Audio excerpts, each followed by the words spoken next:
Player सुनो, शांति। देखो NPO में पहले तो कुछ टर्म समझो। एक तो हमारी टर्म थी सब्सक्रिप्शन। सब्सक्रिप्शन बाय डिफॉल्ट क्या चीज है आपकी? सब्सक्रिप्शन का पैसा आएगा तो इसको इनकम मानते हैं अपन, इनकम मानते हैं। अच्छा, इधर हम कौन से लेटर बनाते हैं इस चैप्टर में? एक तो रिसिप्ट एंड पेमेंट और एक income and expenditure. Income and expenditure किसके जैसा है? पी एंड एल जैसा है। Receipt and payment cash and bank account इकट्ठा। यस, दो अलग अलग कॉलम, कैश का अलग कॉलम, बैंक का अलग कॉलम नहीं, एक ही कॉलम में कैश भी और बैंक भी इकट्ठा। ठीक है। दूसरा आपकी बैलेंस शीट बनेगी। अच्छा, बैलेंस शीट अपन दो बनाते हैं, एक तो ओपनिंग बैलेंस शीट और एक, अच्छा ओपनिंग बैलेंस शीट क्यों बनाते हो? कैपिटल ना आगे बनाओ, ओपनिंग कैपिटल ना आगे बनाओ। सूर्य तूने सिंगल एंट्री करना है वो भी छोड़ना है? सिंगल एंट्री दोनों में से एक तो करना ही है ना, एटलीस्ट दोनों में से एक तो करना ही है ना। अब मेरी बात सुन ले, दोनों ही करने पड़ेंगे, दोनों एक जैसे ही है। ठीक, उस हिसाब से सुनना, दोनों एक जैसी है, खास फर्क नहीं है। हाँ जी,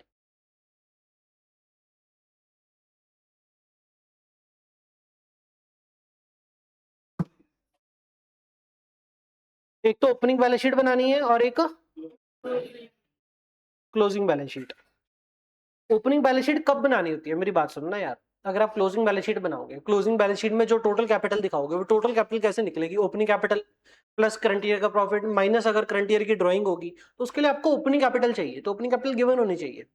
फाइनल काउंट चैप्टर जब करते थे तो वहां पे क्या ट्रायल बैलेंस दिया होता है, ट्रायल बैलेंस में ओपनिंग कैपिटल ऑलरेडी होती थी। अगर सिंगल एंट्री चैप्टर होगा या एनपीओ चैप्टर होगा, सिंगल एंट्री और एनपीओ दोनों में ही ट्रायल तो होता नहीं है, तो ट्रायल तो होता नहीं है तो ओपनिंग कैपिटल कई बार मिसिंग हो सकती है। तो ओपनिंग कैपिटल ढूंढने के लिए पिछले साल की बैलेंस शीट बनाएंगे। पिछले साल की बैलेंस शीट को नाम देते हैं ओपनिंग बैलेंस शीट का। ओपनिंग बैलेंस शीट बनाते हैं for finding out the opening capital. Question कई बार बोलता नहीं है कि ओपनिंग बैलेंस शीट बनाओ, पर इंप्लाइड बनानी पैंदी है ओपनिंग कैपिटल लब्बन वास्ते। पर अगर किसी क्वेश्चन ओपनिंग कैपिटल दे दे फिर अपन ओपनिंग बैलेंस शीट बनाने की लोड़ ही नहीं है। Opening balance sheet as a working note बनता है। क्यों बनाते हैं? ओपनिंग कैपिटल के लिए बनाते हैं। ठीक है, ओपनिंग बैलेंस शीट क्वेश्चन बताएगा नहीं, बनानी पड़ेगी अगर ओपनिंग कैपिटल ढूंढनी है तो। बाकी ये जो तीन चीजें रहेगी, receipt and payment, income and expenditure, closing balance sheet, जो क्वेश्चन मांगेगा वो बनाना, बाकी रहने देना, जो मांगेगा वो बनाना। एनपीओ में कुछ टर्म, सब्सक्रिप्शन, सब्सक्रिप्शन को क्या मानना है आपने? इनकम। ठीक है जी। अच्छा, कुछ नाम बताना मेरे को। कई बार हमें लिखा होता है subscription in arrear, subscription in advance. Arrear मतलब क्या? आउटस्टैंडिंग, बकाया, रिसीवेबल कह लो। अरियर मतलब रिसीवेबल, जो पैसा आने वाला है। अरियर मतलब बकाया होता है कि बकाया है भाई, हले पेमेंट हुई नहीं, पेंडिंग है, या फिर एडवांस होता है। अच्छा, अगर मैं कहूं सब्सक्रिप्शन इन अरियर मतलब सब्सक्रिप्शन रिसीवेबल होगी, बकाया खड़ी है, सब्सक्रिप्शन हमारी इनकम है। अगर इनकम रिसीवेबल है या इनकम अरियर में है तो उसका मतलब क्या हो गया? आने वाला है, तो एसेट हो गया आपका। और अगर सब्सक्रिप्शन जो कि हमारी इनकम है एडवांस में आ गई तो bank on debit to liability खड़ा किया हुआ ना, तो ये जो चीज है आपकी लायबिलिटी। पर अगर मैं कहूं एक्सपेंस, कोई अगर हमारा कोई एक्सपेंस हो, जैसे कि एग्जांपल के लिए सैलरी, अगर मैं कहूं सैलरी इन अरियर, तो यहाँ पे अरियर मतलब बकाया होता है, मतलब पेमेंट हो ही नहीं, पेंडिंग है। रिसीवेबल है तो एसेट, पेबल है तो लायबिलिटी। तो यहाँ पे अरियर आउटस्टैंडिंग बन जाएगा और क्या बन जाएगा? लायबिलिटी। पर अगर मैं कहूं सैलरी पेड इन एडवांस, तो प्रीपेड एक्सपेंस हो गया आपका, एसेट हो गया। एसेट हो गया क्योंकि ये प्रीपेड एक्सपेंस हो गया। तो मैं आपसे आपको ये बताना चाह रहा था कि यार जो वर्ड है ना अरियर और एडवांस, खाली वर्ड अरियर और एडवांस से आप जज नहीं कर सकते कि लायबिलिटी है एक्सपेंस। इनकम अरियर में या एक्सपेंस अरियर में, इनकम एडवांस में या एक्सपेंस एडवांस में, उसके ऊपर डिपेंड करेगा लायबिलिटी एसेट। ठीक हो गया, फाइन। सब्सक्रिप्शन के अलावा एक टर्म होती है आपको, मेंबरशिप फीस। मेंबरशिप फीस या फिर एंट्रेंस फी। ये क्या चीज है? बार बार आएगी, एक बार आएगी? तो वन टाइम आएगी। अगर ये वन टाइम आएगी तो इसको एक बार में पीएनएल में इनकम बुक कर ले कि नहीं? एक बार में नहीं कर सकते, हौले हौले बुक करनी पड़ेगी ओवर द फ्यूचर। तो एक बार में इनकम तो बुक नहीं करना। तो जब मेंबरशिप एंट्रेंस फी का पैसा आएगा तो एंट्री क्या करेंगे? पैसा आ गया तो bank on debit to entrance fee की लायबिलिटी खड़ी कर लेना। Entrance fee liability in balance sheet, एक बार क्या खड़ी कर लेना बैलेंस शीट में लायबिलिटी। इसके बाद क्या करेंगे? इसके बाद क्वेश्चन आपको कोई हिंट देगा, इतनी की इनकम मान लो या इतना कैपिटल में ले जाओ। क्वेश्चन बोलेगा कि एग्जांपल के लिए क्वेश्चन बोलेगा 40% कैपिटलाइज कर लो, तो क्या करोगे आप? तो 40% कैपिटल में जोड़ोगे, बकाया 60% इनकम में ले जाओगे। क्वेश्चन बोले आपको 30% इनकम मान लो, 30% पीएनएल में ले जाओ, बाकी 70% कैपिटल में ले जाओ। पहले आपने लायबिलिटी खड़ी करी थी तो डेबिट क्या करोगे? Entrance liability, entrance liability debit, entrance liability पहले क्रेडिट करे थे, entrance liability debit. To capital में कितना ले जाओगे? 40%। टू इनकम में कितना ले जाओगे? 60%। इस केस में, इस केस में इनकम कितनी चलेगी? 60%। उधर entrance liability debit to capital, इधर 70% ले जाओगे और इनकम में कितना? 30%। बोलो जी, इंप्लाइड मानना है, बकाया इंप्लाइड, इंप्लाइड मानना है बकाया कैपिटल, इधर बकाया इनकम इंप्लाइड मानना है। 40% कैपिटल लेके जानू क्या था? 60% दी इनकम इंप्लाइड, 30% इनकम मानने क्या था? 70% कैपिटल इंप्लाइड। ये दोनों आपने इंप्लाइड मानना है, ये दोनों implied balance amount in other ledger. और अगर कुछ भी नहीं कहा तो लायबिलिटी खड़ी रहने दो। कुछ भी नहीं कहा, ये आपको ऐसा कुछ करने को नहीं कहा, तो हमने पहली एंट्री क्या डाली थी? Bank on liability, bank on debit to liability, liability खड़ी रहने दो। इसके बारे में ऐसा करना है, एंट्रेंस फी या फिर मेंबरशिप फी, जो पैसा एक बार आएगा। सब्सक्रिप्शन का क्या सीन है? ये रेकरिंग है। रेकरिंग है मतलब बार बार मेंबर इसका पैसा देके जाएगा। ठीक हो गया? कोई डाउट इस दो चीज में? दो टर्म समझाइए मैंने। एनपीओ और सिंगल एंट्री में क्या फर्क है? दो तीन टर्म्स है बस, दो समझा दी, एक और बस, तीन टर्म्स का डिफरेंस है, बाकी एनपीओ और सिंगल एंट्री सेम है। थर्ड टर्म क्या है? डोनेशन या फिर आपकी गवर्नमेंट ग्रांट। ठीक हो गया? डोनेशन या गवर्नमेंट ग्रांट या फिर कोई सब्सिडी भी हो सकता है वर्ड, सिमिलर वर्ड्स कोई, मुफ्त में पैसा आ जाना। इको की टर्म में बोले तो यूनिलेटरल ट्रांसफर, एक तरफा फ्री में ट्रांसफर करने। अब आप इसके लिए क्या चेक करोगे? पर्पस चेक करोगे। पर्पस क्या है? अब पर्पस या तो बताया गया होगा, स्पेसिफिक पर्पस होगा, या फिर पर्पस नहीं बताया होगा। अगर तो पर्पस बताया होगा, पर्पस स्पेसिफाइड, या तो पर्पस स्पेसिफाइड होगा या फिर पर्पस स्पेसिफाइड नहीं होगा। अगर पर्पस स्पेसिफाइड नहीं है, नो पर्पस स्पेसिफाइड, उसको क्या बोलते हैं? अगर पर्पस स्पेसिफाइड ना हो, कॉल्ड एज जनरल डोनेशन, और मानते इसको इनकम है, वो भी सही है, आप भी सही हो। अगर पर्पस स्पेसिफाइड ना हो, उसको बोलते हैं जनरल डोनेशन। तो कई बार क्वेश्चन में ये भी बोल सकते हैं जनरल डोनेशन, मतलब पर्पस स्पेसिफाइड नहीं है। पर्पस स्पेसिफाइड नहीं है या उसको बोलते हैं जनरल डोनेशन, इसका ट्रीटमेंट क्या करते हैं? इनकम मान लो। इनकम कब मान लो? जब रिसीव हो गई। इनकम मान लो जब रिसीव हो गई। पर अगर पर्पस स्पेसिफाइड हो, फिर आप पर्पस चेक करो क्या है, what is the purpose. Purpose होगा या तो रेवेन्यू एक्सपेंडिचर के लिए या फिर कैपिटल एक्सपेंडिचर के लिए। पर्पस फॉर रेवेन्यू एक्सपेंडिचर के लिए या फिर फॉर कैपिटल एक्सपेंडिचर के लिए? अगर पर्पस है रेवेन्यू एक्सपेंडिचर के लिए, फिर आप ये चेक करो खर्चा अभी करना है या फ्यूचर में करना है। खर्चा expense to be incurred in future.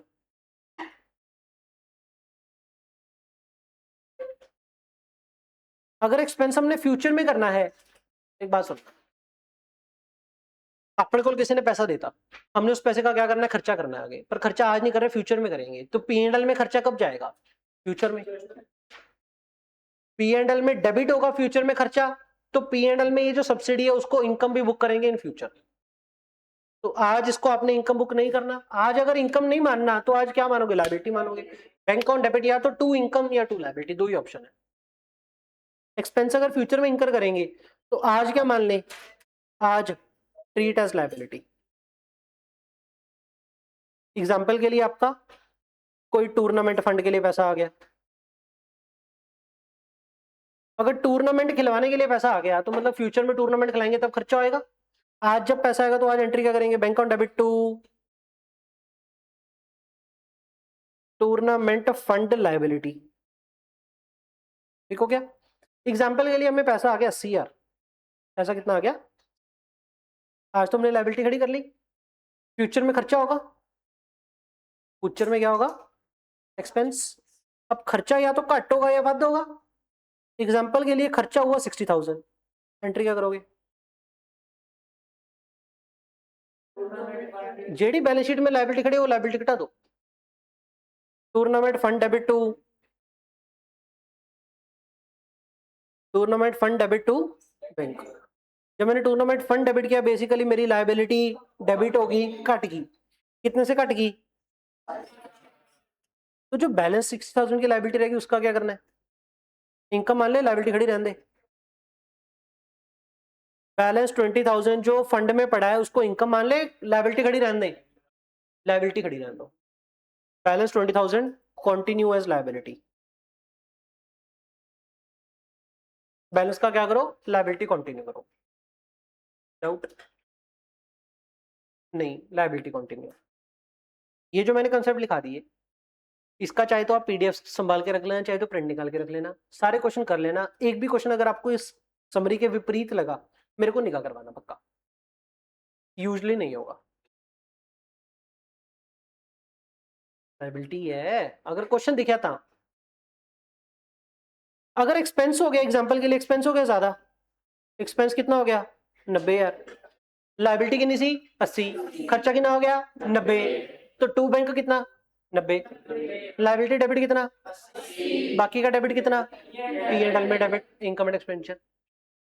तो इसकी एंट्री क्या करोगे, लायबिलिटी अकाउंट डेबिट कितना 80,000, P&L में एक्सपेंस बुक कर लोगे, P&L अकाउंट डेबिट कितना 10,000, टू बैंक कितना 90,000। अब इसको टूर्नामेंट फंड भी बोल सकते हैं, मैच फंड भी बोल सकते हैं, या फिर कभी कभी प्राइज फंड भी बोल सकते हैं, या फिर बिल्डिंग फंड थोड़ी है, बिल्डिंग फंड में तो एसेट क्रिएट होगा, ये रेवेन्यू खर्चे हैं, रेवेन्यू खर्चे हैं ये क्या है, रेवेन्यू खर्चे हैं। हमने हमने करना क्या है, रेवेन्यू खर्चा करना है, रेवेन्यू खर्चा मतलब एसेट क्रिएट नहीं होगा। मेरे आज तरीके ना क्वेश्चन करी, ये समरी तो विपरीत होया था, मैंने नहीं कराई, usually I don't think so होगा कोई क्वेश्चन, नहीं होगा। ठीक, ये हिसाब नाल ही करने हैं क्वेश्चन, करके देखियो। सुनना क्या बात करी मैंने, आई जस्ट सेड डोनेशन आई, या तो पर्पस स्पेसिफाई होगा, पर्पस स्पेसिफाई नहीं होगा, अगर पर्पस स्पेसिफाई नहीं है उसको क्या बोलते हैं, जनरल डोनेशन। जनरल डोनेशन का क्या करते हैं, इनकम बुक करते हैं। या फिर पर्पस स्पेसिफाई होगा, अगर पर्पस स्पेसिफाइड है उसको क्या बोलते हैं आपका, स्पेसिफाइड डोनेशन या फिर स्पेसिफिक डोनेशन। पर्पस स्पेसिफाइड है तो आप पर्पस चेक करो, पर्पस क्या है, रेवेन्यू, या फिर पर्पस क्या है, कैपिटल खर्चा। रेवेन्यू खर्चा मतलब खर्चा करोगे और एसेट क्रिएट नहीं होगा। फिर आप ये चेक करो खर्चा आज ही करना है फ्यूचर में करना है, अगर तो खर्चा फ्यूचर में करना है तो लायबिलिटी खड़ी कर दो, bank on debit to liability. जब फ्यूचर में खर्चा करेंगे लायबिलिटी डेबिट टू बैंक। खर्चा हो गया बद, इनकम एंड एक्सपेंडिचर में खर्चा बुक कर लो, खर्चा हो या कट, लायबिलिटी खड़ी रहने दो। ये तो हमने कहा कि रेवेन्यू खर्चा करना है पर फ्यूचर में, इसके लिए ना फ्यूचर के लिए वर्ड पता है क्या बोलता है? Upcoming, forthcoming. Expense to be incurred in future, that is upcoming या फिर फोर्थ कमिंग, ऐसे टर्म्स यूज करता है।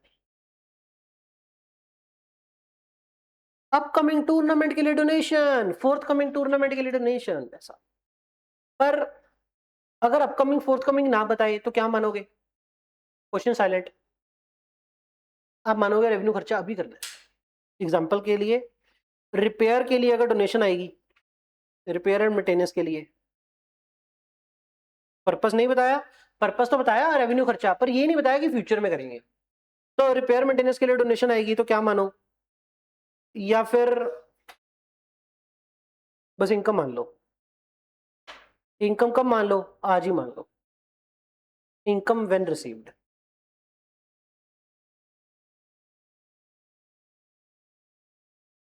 इनकम मान लेंगे जब पैसा आ जाएगा। ठीक हो गया मेरे?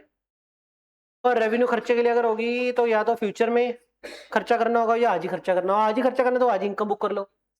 फ्यूचर में खर्चा करना होगा तो आज लायबिलिटी खड़ी कर ली, फ्यूचर में लायबिलिटी घटा देंगे। खर्चा बढ़ गया था P&L डेबिट, खर्चा घट हो गया तो लायबिलिटी खड़ी रहेगी। रिपेयर मेंटेनेंस हो गया। या फिर आपने डोनेशन आई है, क्यों? For capital expenditure. For capital expenditure मतलब दैट इज फॉर एसेट्स के लिए डोनेशन आई है। अगर क्रिएशन ऑफ एसेट के लिए डोनेशन आई है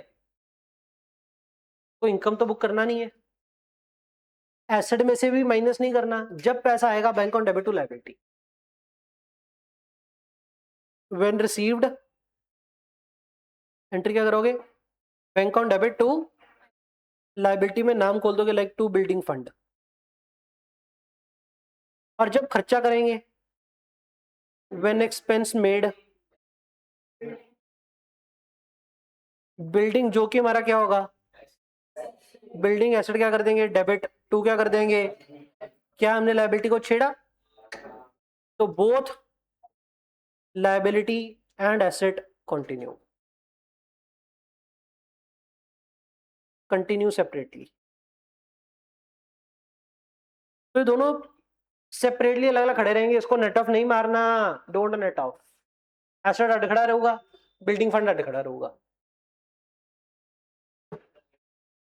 नहीं राइट ऑफ करना। ES 12 में बताऊंगा। इंटर में ES 12 में करेंगे, गवर्नमेंट ग्रांट आएगी तो उसका क्या ट्रीटमेंट करना है। प्रमोटर कॉन्ट्रीब्यूशन होगा, रेवेन्यू के लिए होगा या एसेट के लिए होगा। एसेट के लिए होगा तो दो अल्टरनेटिव, या तो ऐसा या ऐसा। इंटर में करेंगे ES 12, इधर आपने ऐसा ही करना है। क्या बात करी मैंने? पर्पस स्पेसिफाई नहीं है, इनकम बुक कर लो। पर्पस स्पेसिफाई है या तो रेवेन्यू या फिर कैपिटल। कैपिटल है तो बैलेंस शीट में लायबिलिटी, रेवेन्यू है तो आप ये चेक करो आज ही खर्चा करना है, फ्यूचर में करना है। फ्यूचर में खर्चा करना हुआ तो आज लायबिलिटी, और अगर खर्चा आज ही करना हुआ तो आज ही इनकम। एग्जाम्पल के लिए खर्चे का नाम याद रखना। अगर खर्चे का नाम है रिपेयर मेंटेनेंस तो आज इनकम। खर्चे का नाम है अपकमिंग फोर्थ कमिंग टूर्नामेंट तो आज लायबिलिटी। फ्यूचर में जब खर्चा करेंगे लायबिलिटी डेबिट, खर्चा बढ़ गया P&L डेबिट, खर्चा घट है लायबिलिटी कंटिन्यू। देखो मेरे कंसेप्ट इतना ही था, इसके बाद तो क्वेश्चन है, क्वेश्चन की प्रैक्टिस है। हाँ जी बोलो, बोलो बच्चा। क्या? हाँ वो भी बता देता हूँ।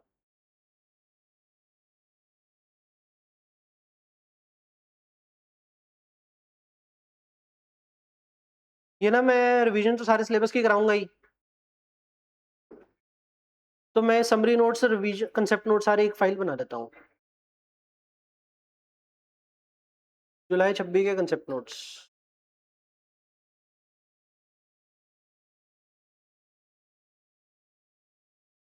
ले फिर एक और बात सुनो, छोटी सी जनरल सी सिंपल सी प्यारी सी बात है। आप ना एक लेजर बनाओगे, लेजर का नाम क्या रहेगा? Subscription account. लेजर का नाम क्या रहेगा?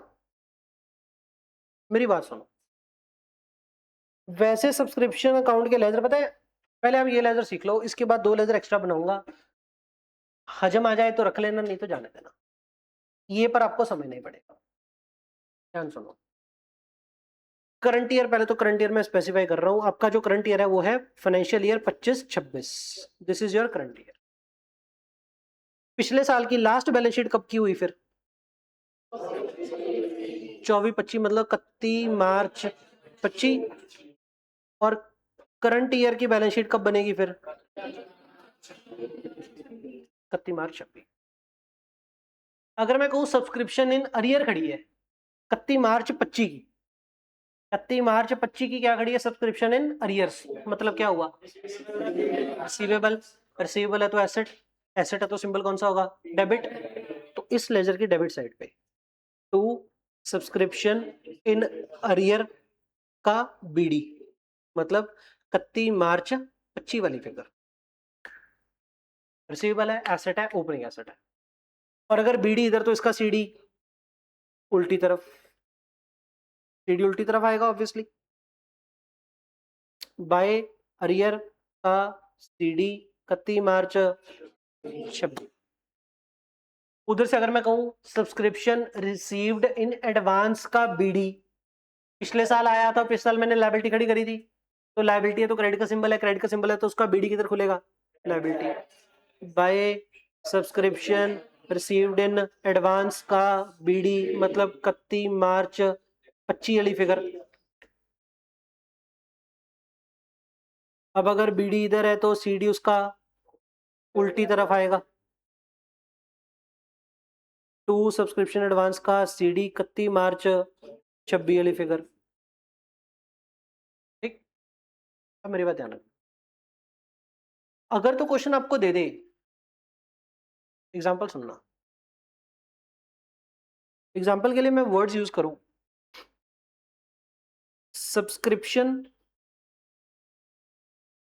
रिसीवेबल या subscription in arrear for financial year 25-26, या फिर मैं वर्ड्स यूज करूं subscription in arrear as on 31 मार्च 26। इधर ये जो फिगर डालूंगा बताओ कौन सी? फॉर द ईयर 25-26 वाली एज ऑन 31 मार्च 26 वाली? एज ऑन वाली फिगर, फॉर द ईयर वाली फिगर? As on. ये वाली फिगर कौन सी होगी? बैलेंस शीट वाली फिगर होगी। बैलेंस शीट वाली फिगर कौन सी होती है? एज ऑन 31 मार्च 26। और अगर आपको किसी क्वेश्चन में ऐसा दिया सब्सक्रिप्शन फॉर द ईयर 25-26 दे रखा है तो वो इसकी इंटरनल फिगर होगी। ये फिगर कैसे बनेगी?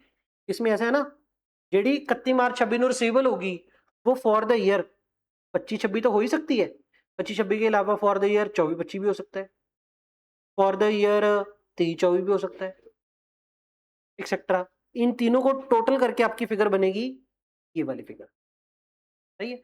तो अगर आपको ये फॉर द ईयर वाली फिगर दी होगी इसका मतलब इंटरनल फिगर दी हुई है, एज ऑन 26 वाली फिगर दी होगी मतलब ये फाइनल फिगर दी हुई है। तो क्वेश्चन में ऑब्जर्व करना, फॉर द ईयर वाली फिगर दी है, एज ऑन वाली फिगर दी है।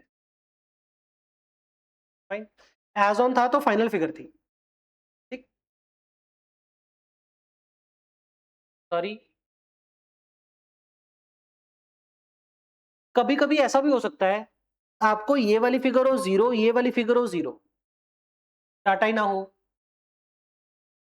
जैसे मनन कह रहा है कि सर अगर ये वाली फिगर जीरो है मतलब पिछले साल का तो कोई रिसीवेबल था ही नहीं, तो फिर 31 मार्च एज ऑन 26 को कौन सा रिसीवेबल होगा? सिर्फ करंट ईयर वाला ही होगा। इन दैट केस ये फॉर वाली फिगर और ये एज ऑन वाली फिगर क्या बन जाएगी? सेम सेम, क्योंकि पिछले साल का तो रिसीवेबल है ही नहीं कोई।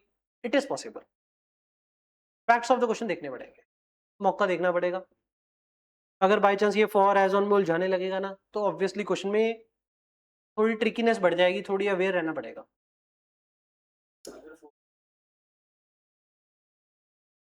ऐसा कुछ नहीं है, पीएनएल में जो लेके जाओगे ना, लेजर जो फिगर काटेगी वो पीएनएल से लेके जाओगे। ये सब्सक्रिप्शन का लेजर है, ये तो लेजर कहाँ का है? वर्किंग नोट का। सुनो मेरी बात बताता हूँ, क्वेश्चन में सब्सक्रिप्शन का डाटा दिया होगा, भिन्न भिन्न प्रकार का डाटा दिया होगा। भिन्न भिन्न मतलब अरियर दिया होगा, एडवांस दिया होगा, बीडी दिया होगा, सीडी दिया होगा, एज ऑन दिया होगा, फॉर द ईयर दिया होगा, रिसीव्ड दिया होगा, इनकम दिया होगा, बहुत सारा डाटा होगा भिन्न भिन्न प्रकार का। भिन्न भिन्न प्रकार का जितना डाटा दिया सारा उठा के लेजर में डाल दो। जितना डाटा दिया सारा इस लेजर में डाल दो। ये लेजर क्या है? आपका वर्किंग नोट है। डाल दिया। इस लेजर की जो एज ऑन वाली फिगरें होंगी ना, 1 2 3 4, ये 4 फिगर एज ऑन वाली, ये 4 फिगर तो किधर जाएंगी? बैलेंस शीट में। लाल गोला नंबर 1 2 3 4, ये 4 गोले तो किधर जाएंगे? बैलेंस शीट में। ये तो बैलेंस शीट में फिगरें जाएंगी। ऑब्वियसली जो ओपनिंग ऊपर वाली है वो ओपनिंग बैलेंस शीट में जाएंगी, जो नीचे वाली है वो क्लोजिंग बैलेंस शीट में जाएंगी। इसके अलावा क्या ड्यूरिंग द ईयर सब्सक्रिप्शन का पैसा आया होगा? ड्यूरिंग द ईयर जितना भी टोटल आया होगा उस उतने से बैंक अकाउंट डेबिट, ये ledger credit by bank account. Figure का नाम क्या होगा? Subscription received during the year. Subscription received during the year. इसमें भी दो बातें होंगी। अगर तो लिखा है subscription received during the year 25-26, final figure है कच्ची फिगर है। Subscription received during the year 25-26 4 lakh, final figure है कच्ची फिगर है। Subscription received during the year 25-26 4 lakh तो फाइनल फिगर ही है। इसके अलावा और तो कुछ रिसीव ही नहीं हुआ होगा, ये तो फाइनल फिगर है। पर अगर ऐसा लिखा हो subscription received for the year 24-25, subscription received for the year 24-25, subscription received for the year 25-26, तो कच्ची फिगर है, इंटरनल फिगर है। उन सबको क्यूमुलेट करके टोटल वाली फिगर बनेगी। Subscription received for the year 24-25, for the year 25-26, ये इंटरनल फिगर्स होगी। इन फिगर का टोटल करोगे तो आपके पास कौन सी फिगर आएगी? Total receive during the year वाले फिगर। इतनी बात ठीक हो गई। बैंक कितने से टोटल डेबिट होगा? इतने से। ये वाली फिगर से क्या होगा? Bank account debit. इतनी फिगर से क्या होगा? बैंक अकाउंट डेबिट हो जाएगा। ठीक है जी। उधर से आपको सर P&L में कितना लेके जाएंगे? सर ये वाली फिगर P&L में ले नहीं, ये नहीं लेके जानी। आप क्या करोगे? इस लेजर में बैलेंस शीट फिगर निकालोगे, P&L करोगे क्रेडिट, ये लेजर करोगे डेबिट। तो इधर निकलेगी फिगर इनकम एंड एक्सपेंडिचर में लेके जाने वाली। ठीक है, ये क्या होगी? बेसिकली टोटल इनकम होगी फॉर फाइनेंशियल ईयर कौन सा? 25-26। फाइनेंशियल ईयर 25-26 की टोटल इनकम इतनी होगी। कोई डाउट? अब हो क्या सकता है, जरूरी नहीं कि यही फिगर ऐसा बैलेंस फिगर निकालनी हो, कोई भी फिगर ऐसा बैलेंस फिगर निकालनी पड़ सकती है। आप क्या करोगे? वर्किंग नोट ही बनाओगे, लेजर ही बनाओगे, सौखा रहेगा, नाले आपका और आईसीआई का सजेस्टेड आंसर मैच करेगा। यूजुअली गल की हुंदी है एक अद्धी फिगर प्लस माइनस करी होवे तो प्लस माइनस कर दो, फिगर ज्यादा हो एडजस्ट करने वाली है तो प्लस माइनस ना करो, लेजर बना दो। आईसीआई भी ऐसे ही करता है, एक आधी फिगर होती है तो प्लस माइनस कर देता है, ज्यादा फिगर्स होती हैं तो लेजर बनाता है। सब्सक्रिप्शन का लेजर क्लियर है? कोई डाउट? दो एक्स्ट्रा लेजर बता रहा हूं, चांसेस कम है आने के, मे स्किप है, टिल 90 नंबर चाहिए तो सुन लो, 90 नंबर आ सकते हैं, कोई बड़ी बात नहीं। एक तो सब्सक्रिप्शन का arrear account, subscription in arrear का अकाउंट, और एक subscription in advance account. Simple काम है, पर ये दोनों ही लेजर क्या है? मतलब नॉट इंपॉर्टेंट। मैं स्किप नहीं कह रहा, मैं ज्यादा इंपॉर्टेंट नहीं है। मेरी बात सुनो, जो सब्सक्रिप्शन का अरियर का बीडी होगा, debit symbol credit symbol, BD subscription arrear asset है लायबिलिटी है, तो बीडी के पास कौन सा सिंबल होगा? डेबिट का होगा, तो इसका बीडी इधर निकलेगा। बीडी में फिगर कौन सी होगी भाई? अरियर का बीडी, अरियर का बीडी इधर होगा। जितना बीडी होगा ना, सेम फिगर उठा करके सब्सक्रिप्शन अकाउंट में ले जाना। सब्सक्रिप्शन अकाउंट डेबिट और ये ledger credit by subscription account. Same figure, same figure किधर ले जाओगे? सब्सक्रिप्शन अकाउंट में by subscription count, by subscription same figure. अगर बीडी इधर है तो अरियर का सीडी किधर होगा? क्रेडिट साइड पे। बाय अरियर का इधर क्या होगा? सीडी, जितना इधर अरियर का सीडी होगा, अरियर का सीडी तो ढूंढ लोगे, क्लोजिंग कितना रिसीवेबल रह गया, जितना वो फिगर ढूंढ ली, सेम फिगर इधर टू सब्सक्रिप्शन अकाउंट, इतना तो याद रह ही जाएगा यार कि सेम फिगर चक के कितने लेके जानी है, सब्सक्रिप्शन अकाउंट। आपने याद क्या रखना है, ये सब्सक्रिप्शन अकाउंट याद रखना है कि सेम फिगर किधर जाएगी, सब्सक्रिप्शन अकाउंट में जाएगी। अब लॉजिक क्या है सर इसका, सब्सक्रिप्शन अकाउंट तो एक लेजर था ना, एक लेजर में हम अरियर भी लेके आए, एडवांस भी लेके आए, कैसे लेके आए, अरियर का लेजर लगता है, एडवांस का लेजर लगता, पीडी चक के दोनों दी सब्सक्रिप्शन में ले गए, दोनों दी सीडी सब्सक्रिप्शन ले गए, तो इधर ये सब्सक्रिप्शन इधर क्रेडिट हो गया, इधर डेबिट हो गया, arrear account credit, subscription account debit, entry क्या डल गई, subscription account debit to arrear account. उधर से अरियर का सीडी किधर आ रहा है, इधर क्रेडिट, इधर क्या हो गया, debit, arrear account debit to subscription account, ये एंट्री डल, समझ गया मेरी बात, ऐसे हो गया। सिमिलरली एडवांस, एडवांस के पास जो बीडी होगा उसका डेबिट का सिंबल, उसका बीडी का सिंबल कौन सा होगा, advance BD credit, by advance का बीडी इधर होगा, जितनी बीडी आएगी सेम फिगर किधर जाएगी, टू सब्सक्रिप्शन अकाउंट। और एडवांस का जो सीडी है वो इधर होगा, टू एडवांस का सीडी, जितनी ये फिगर होगी सेम फिगर बाय सब्सक्रिप्शन, बस समझ गए, इतनी सी बात है। एक और लेजर एग्जांपल के लिए, match fund account, match math नहीं हो ये, मैच फंड अकाउंट या फिर टूर्नामेंट फंड अकाउंट। हमने क्या पढ़ा था, अगर मैच फंड या टूर्नामेंट फंड होगा तो इसका मतलब क्या है कि आज पैसा आ रहा है पर खर्चा कब होगा, फ्यूचर में, हम फ्यूचर में खड़े, पैसा तो पहले आया था, पहले आया था तो हमने एंट्री डाली थी, bank on debit to liability, तो टूर्नामेंट फंड ऑलरेडी खुला पड़ा होगा, इसका बीडी किधर होगा, भाई बीडी की वैल्यू गिवन होगी, करंट ईयर में क्या हो रहा होगा, खर्चा, खर्चा होगा तो करंट ईयर में क्या एंट्री डाली थी हमने, लायबिलिटी या tournament fund debit to bank, तो टू बैंक किधर आ जाएगा, expense incurred in current year, जितना एक्सपेंस इंकर किया करंट ईयर में वो इधर डेबिट आ जाएगा। पर अगर ऐसा हो जाए कि ये बीडी कितना है, एग्जांपल के लिए 4 लाख, खर्चा कितना हमने कर दिया, दो केस बनेंगे ना इसके, या तो ये कितना होएगा खर्चा 3,80,000, तो क्या करेंगे, सीडी आ जाएगा, बीसीआर, लायबिलिटी कंटिन्यू।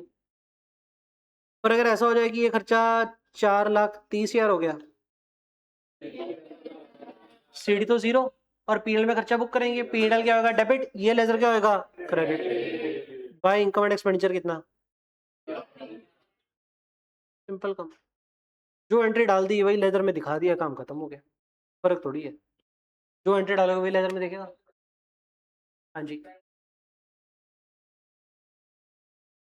वो आए हैं जिन्ना खर्चा किता एक लायबिलिटी डेबिट करती, मैच फंड नहीं लेके गए, जिन्ना खर्चा किता एक लायबिलिटी डेबिट टू बैंक करता, पांचों एंट्री पाती पीएनएल टू लायबिलिटी।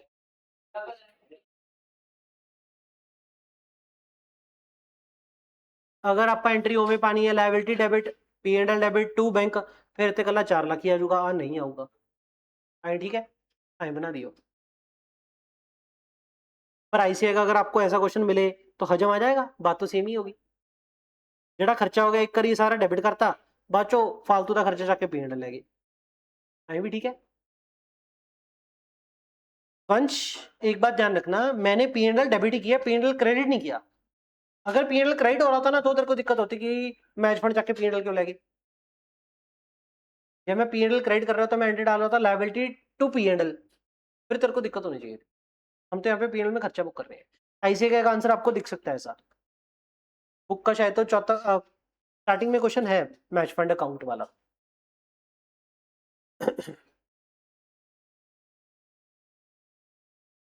छोड़ो, आपको नहीं अच्छा लगे मैं स्किप, फाइन। रेलेवेंस कम है, क्या पता कभी होता है, बस इतना। आगे चलो, मैं स्किप। अगला वेरी इंपॉर्टेंट, क्या चीज सर? क्रेडिटर का लेजर, क्रेडिटर या फिर सप्लायर, उधर से advance to supplier.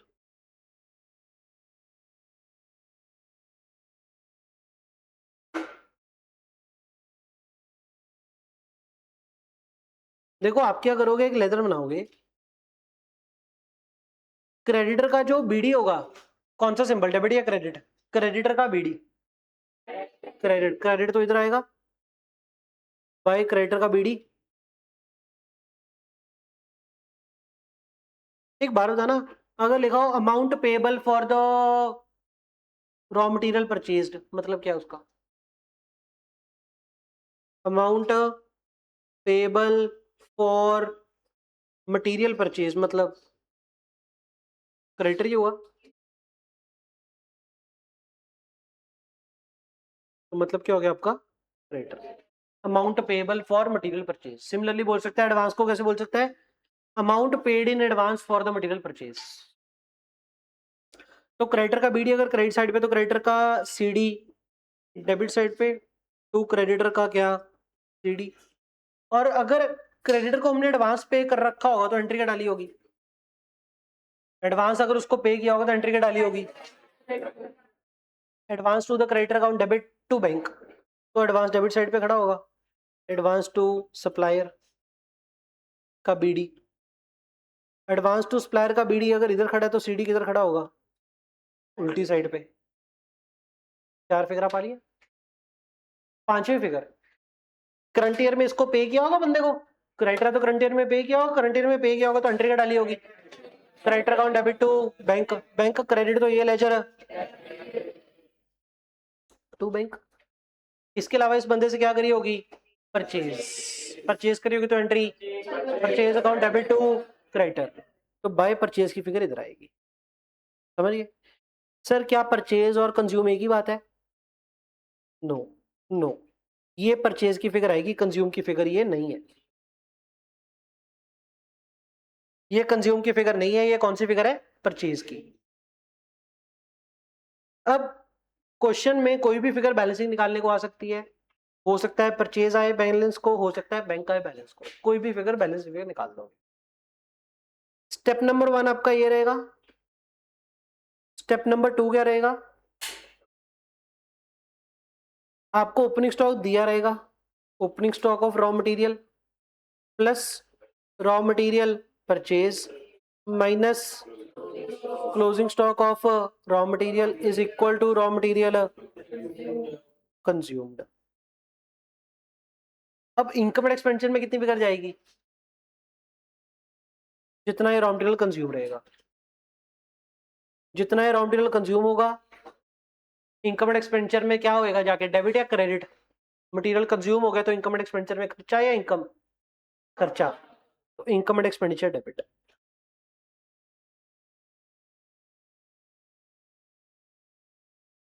Income and expenditure raw material consume की अमाउंट से क्या होगा? डेबिट। ये बात ठीक होगी। क्रेडिटर का लेजर रहेंगे BD CD, BD CD purchase आ गया, कंज्यूम निकाल लिया, कंज्यूम उधर खर्चा पड़ गया। कोई दिक्कत? बस, और तो कंसेप्ट कोई नहीं बचा, क्वेश्चन करेंगे।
ले भाई पहला क्वेश्चन नंबर 9 करेंगे।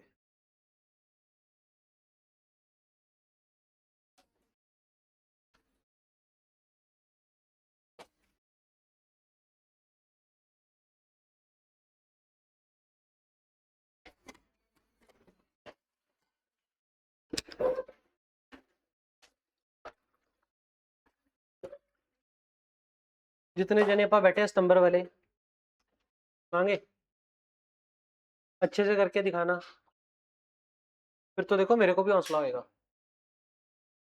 आप बढ़िया करोगे हमें भी अच्छा लगेगा, फायदा भी है, निकल जाओगे। नहीं करोगे अटक जाओगे।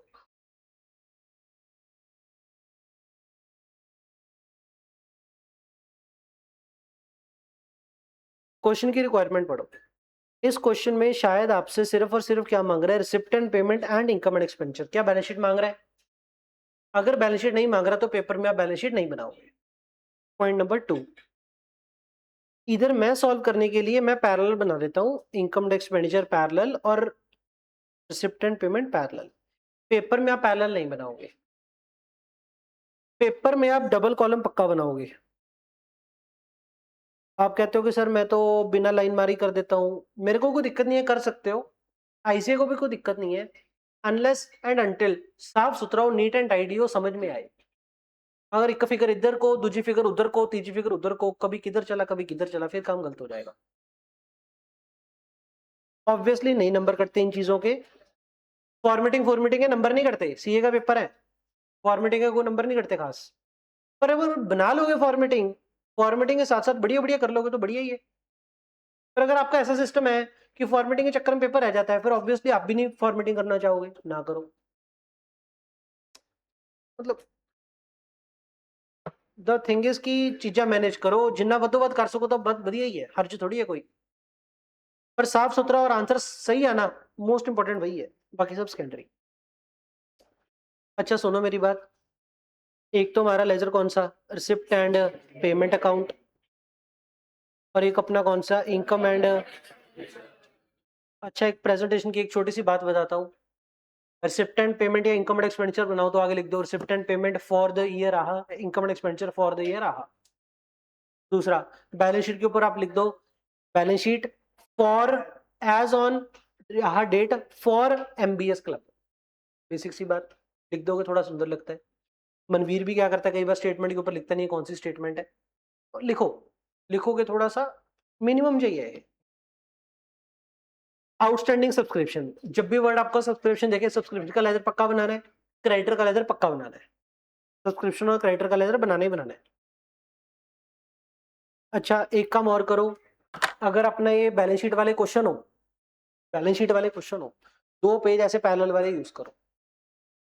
एग्जाम में अगर ये वाला पेज खाली पड़ा है, काटा मार दो, लिख दो पीटीओ, पेज टर्नओवर लिख के अगले 2 पेज पे पैरेलल बना लो। या फिर अगर ये खाली भी पड़ा है, पहले पेज आंसर इधर से स्टार्ट कर दो, पर इधर पहले पेज पे वर्किंग नोट वाला लेजर ना लेना कोई, इधर पहले पेज पे वर्किंग नोट, अगले पेज पे फाइनल आंसर। पहले वर्किंग नोट बाद में फाइनल आंसर चलेगा, पहले फाइनल आंसर बाद में वर्किंग नोट तो भी चलेगा। कंपल्शन नहीं है कि वर्किंग नोट एंड में होना चाहिए, स्टार्ट में भी हो सकता है, कोई दिक्कत नहीं है। हम कंप्यूटर नहीं है, कंप्यूटर वाले तो पहले ले आते हैं वर्क एंड पे डाल देते हैं वर्किंग नोट, हम पहले वर्किंग नोट लाएंगे फिर आंसर सोल्व करेंगे। सब्सक्रिप्शन अकाउंट, और इसके बाद से जो टेस्ट दोगे ना, मैं इसके नंबर काटूंगा, गंद पान दे, पैरेलल बना दे, प्रॉपर पेपर प्रेजेंटेशन में आप काम करोगे। अब से क्वांट के टेस्ट होंगे, एमसीक्यू से पेंसिल से करोगे। किट रखन च कोई हर्ज नहीं है, मुंडे शर्म नहीं है, मतलब मुंडिया दी ना बेइज्जती नहीं ਹੁੰਦੀ अगर ਆਪਾਂ किट रख ਲਾਂਗੇ। मैं रखदा ਹੁੰਦਾ ਸੀ ਆਪਦੇ ਫਾਈਨਲ ਤੱਕ, किट मेरे नाल ਹੁੰਦੀ ਸੀ, pencil, eraser, sharpener, pen, whitener भी रखो। वाइटनर क्यों रखो, पेपर च गलती अगर होगी, मान लो वो भरदे हुए पहली पेज ही तो उत्थे वाइटनर लाना पਊਗਾ, तो वाइटनर भी रखो, जरूरी है। पेपर च की है, ਆਪਾਂ ਗੋਲੇ ਤਾਂ ਲਾਣੇ ਪੈਨਸਲ ਨਾਲ, ਪਰ ਜਿਹੜਾ ਪਹਿਲਾ ਪੇਜ ਹੋਊਗਾ, ਜਿਹੜਾ ਰੋਲ ਨੰਬਰ ਭਰਨਾ ਹੈ, ਰੋਲ ਨੰਬਰ ਵੀ OMR ਚ ਹੀ ਭਰਨਾ ਹੁੰਦਾ ਹੈ, ਉਹ ਪੈਨ ਨਾਲ ਭਰਨਾ ਹੈ, ਉਹ ਪੈਨ ਨਾਲ ਭਰਨਾ है, अगर गोला गलत लाता फिर आंसर शीट तो नवी थोड़ी मिलेगी, आंसर शीट नवी नहीं मिल सकती, क्योंकि इधर आंसर शीट के ऊपर सीरियल नंबर प्रिंट होके आएगा, आपका यूनिक नंबर, तो आंसर शीट आपको और नहीं मिल सकती, एक ही मिलेगी आपको। अगर गलत कर दिया तो OMR उसके ऊपर वाइटनर लगाना है। आउटस्टैंडिंग सब्सक्रिप्शन, आउटस्टैंडिंग है मतलब अरियर है, बकाया रिसीवेबल है, रिसीवेबल है मतलब एसेट है, एसेट है मतलब डेबिट का सिंबल, तो साल ध्यान से देख लेना, 140 इधर आएगा, कितना 140। आगे क्या दे रखे आपको, सीडी, बीडी इधर तो सीडी इधर, कितना अरियर का 2 लाख। और उसके बाद क्या दे रखा है, एडवांस 25,000 एंड 30,000। एडवांस का बीडी कितना 25,000, एडवांस का सीडी कितना। अच्छा मैं आपको एक बात बताता हूँ, ऑब्वियसली सारा क्वेश्चन पैरेलल चलाना है अपन ने, छोड़ के आगे पीछे नहीं भागना, जो डाटा दिया सीक्वेंसली करना है। पर कभी कभी ना क्वेश्चन करते करते आपको प्रैक्टिस हो जानी चाहिए। एक बार निगाह मार लिया करो, इधर सब्सक्रिप्शन इधर सब्सक्रिप्शन, इधर सैलरी इधर सैलरी। मतलब बहुत बार क्या होता है, ऊपर जो आपको ये स्टेटमेंट दी रहेगी उसका सीक्वेंस, और नीचे जो पॉइंट्स दिए रहेंगे उसका सीक्वेंस पैरेलल चल रहा होता है। इंटर में आओगे, केस बेस एमसीक्यू होते हैं, उससे भी की उत्ते केस स्टडी थल्ले एमसीक्यू, पहला पॉइंट पहला एमसीक्यू, दूसरा पॉइंट दूसरा एमसीक्यू, तीसरा पॉइंट तीसरा एमसीक्यू, तब पैरेलल भी चला सकते हैं। क्वेश्चन टू क्वेश्चन डिपेंड करता है, फैक्ट्स ऑब्जर्व करके। फिर इस क्वेश्चन में क्या, ऊपर और नीचे कहानी पैरेलल चल रही है, ऊपर सब्सक्रिप्शन की बात कर दी, नीचे सब्सक्रिप्शन की बात कर दी, तो मैं पैरेलल ही चलूंगा। 4 फिगर डाल दी मैंने, बैलेंस शीट तो बनानी नहीं, ये 4 फिगर नहीं तो बैलेंस शीट में जानी थी, तो भूल जाओ। Subscription for the year amounting to 3 lakh, ये ऑब्जर्व करके ये चेक करो इतना पैसा आया है कि इतनी इनकम है। Subscription for the year, subscription for the year amounting to 3 lakh, इस साल की इनकम, इस साल इतना पैसा आया है। अगर इस साल की इनकम 3 लाख है तो पीएनएल में इनकम कितनी क्रेडिट करेंगे, तो सब्सक्रिप्शन के अकाउंट में डेबिट कितना करेंगे, तो सब्सक्रिप्शन डेबिट हो गया टू इनकम। अच्छा इधर इनकम एंड एक्सपेंडिचर ही लिखना चाहिए आपको, कितना 3 लाख। इनकम एंड एक्सपेंडिचर में बाय सब्सक्रिप्शन कितना 3 लाख। अच्छा इस लेजर में 5 फिगर होगी, एक ही फिगर आएगी, एक ही फिगर कौन सी रहेगी, बैंक की, बैलेंस शीट फिगर ढूंढ लो।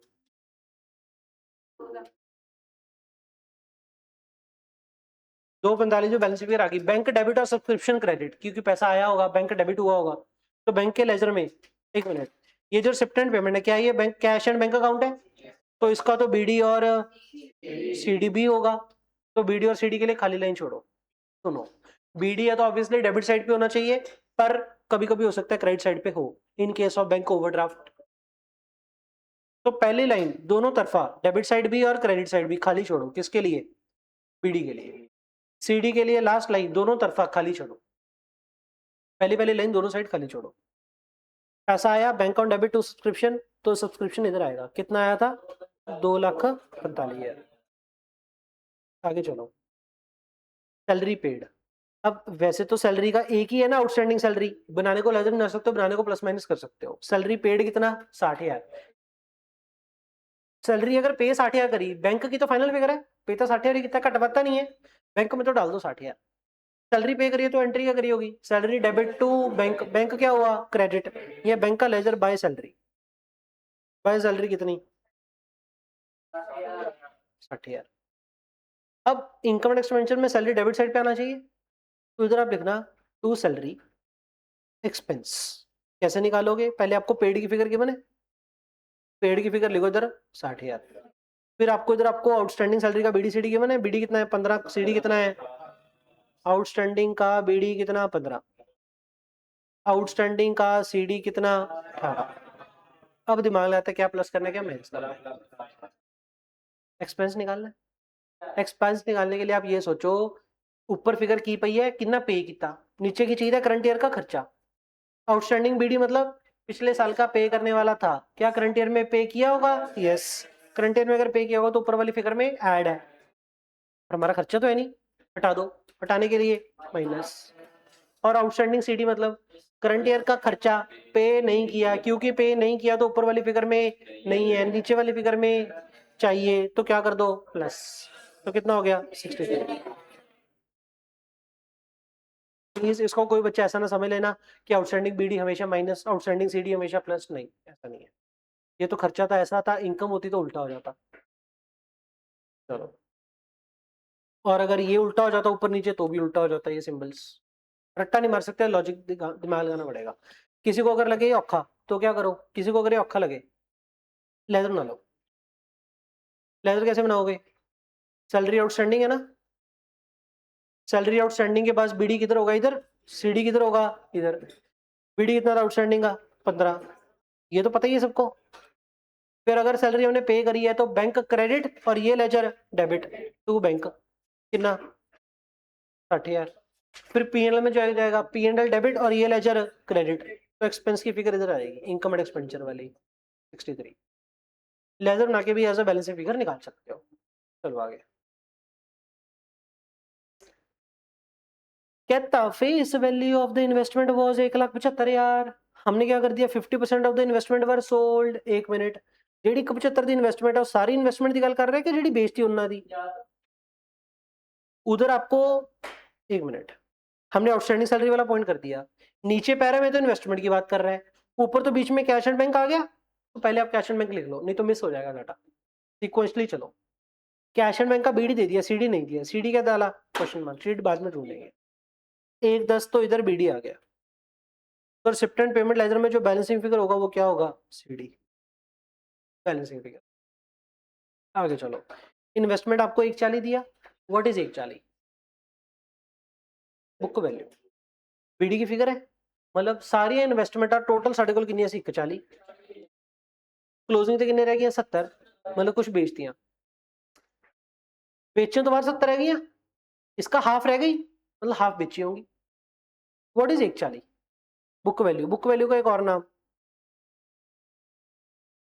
Cost, book value, return down value, सब ऑल्टरनेटिव नेम है ये, WDV या फिर कॉस्ट या फिर बुक वैल्यू।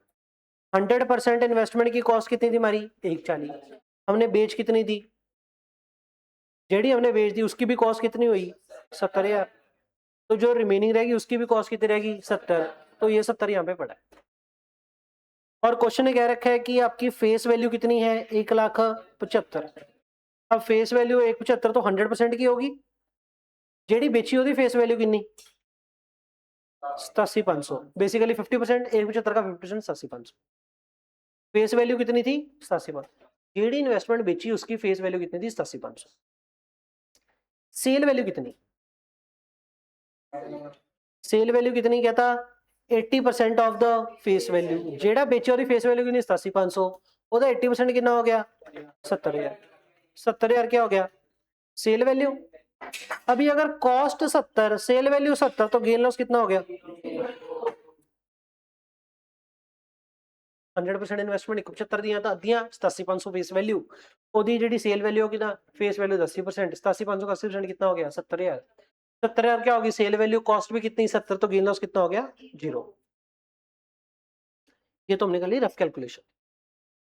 रफ कैलकुलेशन के बाद आप सोचो एंट्रियां, करंट ईयर में अगर इन्वेस्टमेंट बेची होगी तो एंट्री क्या डाली होगी bank on debit to investment, bank on debit कितना आया होगा सेल वैल्यू जितना, सेल वैल्यू कितनी है 70, तो इधर बैंक अकाउंट में क्या कर दो investment 70, bank on debit 70,000, entry बोल रहा हूं मैं, एंट्री क्या बोल रहा हूं bank on debit 70,000, to investment कितना क्रेडिट किया होगा हमने कॉस्ट, कॉस्ट कितनी है 70, bank on debit 70, to investment कितना 70, जो टू इन्वेस्टमेंट करना है वो बैलेंस शीट में जाके इन्वेस्टमेंट कटा दो, और बैलेंस शीट तो बनाई नहीं रहे तो भूल जाओ, गेन लॉस है नहीं, गेन लॉस क्रेडिट नहीं किया तो पीएनएल इनकम एंड एक्सपेंडिचर में कुछ भी नहीं जाएगा।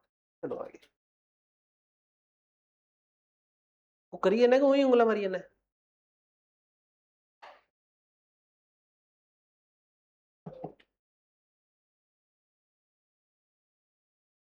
कहता है interest on the investment received कितना 14,000, ठीक है। अब हम कहेंगे सर इन्वेस्टमेंट के ऊपर इंटरेस्ट कितना रिसीव हो रहा है 14,000, 14,000 का अगर ब्याज रिसीव हो रहा है तो बैंक ऑन डेबिट कितना होगा 14,000, तो बैंक में तो डेबिट कितना जाएगा 14,000। पर आपको एक बात बताऊं, जब जब इंटरेस्ट एक्सपेंस या इनकम की बात आएगी आप दो चीजें चेक करोगे, कितना पैसा आया गया, दूसरा कितना खर्चा या कितनी इनकम बनती थी। बकाया हम निकालेंगे बैलेंसिंग फिगर या तो एसेट या लायबिलिटी। अब अगर इंटरेस्ट आ गया 14 तो आप ये चेक करोगे बनता कितना था। डाउट ये आएगा जेडी आप इन्वेस्टमेंट बेचियां साल के स्टार्टिंग से बेचियां एंड से बेचियां, क्वेश्चन साइलेंट हो गए तो क्या मानते हो, अगर क्वेश्चन साइलेंट हो गया एसेट बाय किया सेल किया डेट नहीं बताई क्या मानोगे beginning, if question silent asset bought or sold is assumed at year start. Acid की बाइंग कब मानोगे? स्टार्ट पे। एसिड की सेलिंग कब मानोगे? स्टार्ट पे, अगर क्वेश्चन साइलेंट होगा तो। ठीक है। ओए, इस क्वेश्चन में भी इन्वेस्टमेंट अगर बेची माने हम स्टार्ट पे, तो फिर स्टार्टिंग की इन्वेस्टमेंट कितने रह गया? दिया। दूजा, इन्वेस्टमेंट के ऊपर जो ब्याज आता है वो फेस वैल्यू के ऊपर आता है, बुक वैल्यू के ऊपर आता है? तो फेस वैल्यू सारी की कितनी दी? 175। अगर हम ये मान ले कि स्टार्टिंग में बेची है तो स्टार्टिंग कितने रहेगा? 87,500। फिर तो ब्याज कितने के ऊपर आना चाहिए था? 87,500। 87,500 10% आता तो कितना आना चाहिए था? 8750। पर आ कितना गया? 14,000।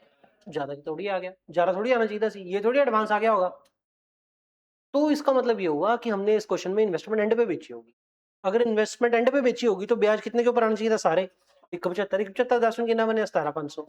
आ कितना गया? 14,000। हाँ, ये मान लेने हैं इन्वेस्टमेंट एंड पे बेची होगी। क्वेश्चन साइलेंट तो स्टार्टिंग में मानना चाहिए, पर ऐसे फैक्ट्स की वजह से हमने एंड पे ज्यूम करना पड़ रहा है क्योंकि ब्याज ज्यादा आ रहे हैं, है नहीं?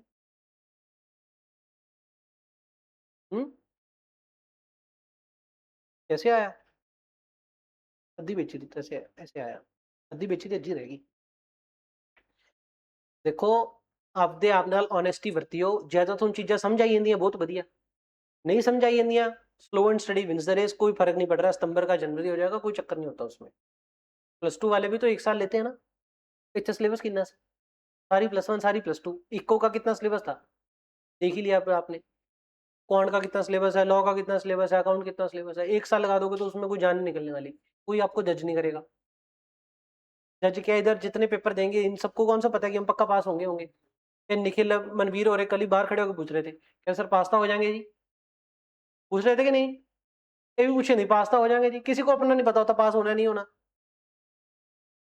अब मनन को 2-4 अटेम्प्ट लगे, फिर क्या हो गया? बैठे ही आपके बीच, तो क्या आप उसको ऐसे ऐसे देखते हो कि 4 अटेम्प्ट उसके मत्थे के ऊपर 4 देखते हो आप, या 2 अटेम्प्ट 3 अटेम्प्ट जो भी, ऐसा थोड़ी देखते हैं। तो no one is going to जज यू। अगर कोई करेगा भी तो क्या यार, दफा हो यार, गालियां निकाल देना उसको, 2-4 गाली निकाल लेना। सुनी तो होती है सबने गाली, निकालते हो नहीं निकालते हो दैट्स अ डिफरेंट थिंग।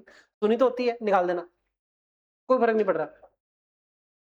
पर द थिंग इज कि आपका करियर स्टेक तो ना लाइए। क्षिति फर्नीचर स्टार्टिंग कितना रहा? 28, क्लोजिंग कितना रह गया? 14। कट गया, इसका मतलब आधा बेच दिया। ओके, और क्वेश्चन कह रहा है फर्नीचर वाज सोल्ड। डेप्रिसिएशन। अगर आपको एसिड की सीडी बताई रहेगी तो डाउट आएगा, सर जेडी एसिड की क्लोजिंग वैल्यू देती है वो आफ्टर डेप है कि बिफोर डेप है? ये डाउट आएगा। क्वेश्चन में सिंगल एंट्री भी और एनपीओ भी, दोनों में, both NPO and single entry. देखो, मेरे रिवीजन का ऑब्जेक्टिव पता है क्या है?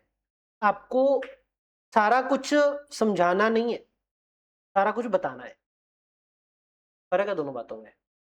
इतना मैं अभी समझा नहीं सकता, मैं आपको सारे पॉइंट्स बताने हैं। मेरा ऑब्जेक्टिव ये है, कम से कम लेक्चर में, कम से कम टाइम में सारे पॉइंट्स रिवाइज करवाने हैं, बताना है बस। Both NPO and single entry में इफ एसेट की सीडी गिवन ना, गलत है मनवीर तू। ये कहता सर अगर डेप्शन का रेट दे दिया तो डेप्शन लगानी ही होगी ना, जरूरी नहीं है। एक मिनट, एक minute. Both NPO and single entry if the asset की सीडी गिवन,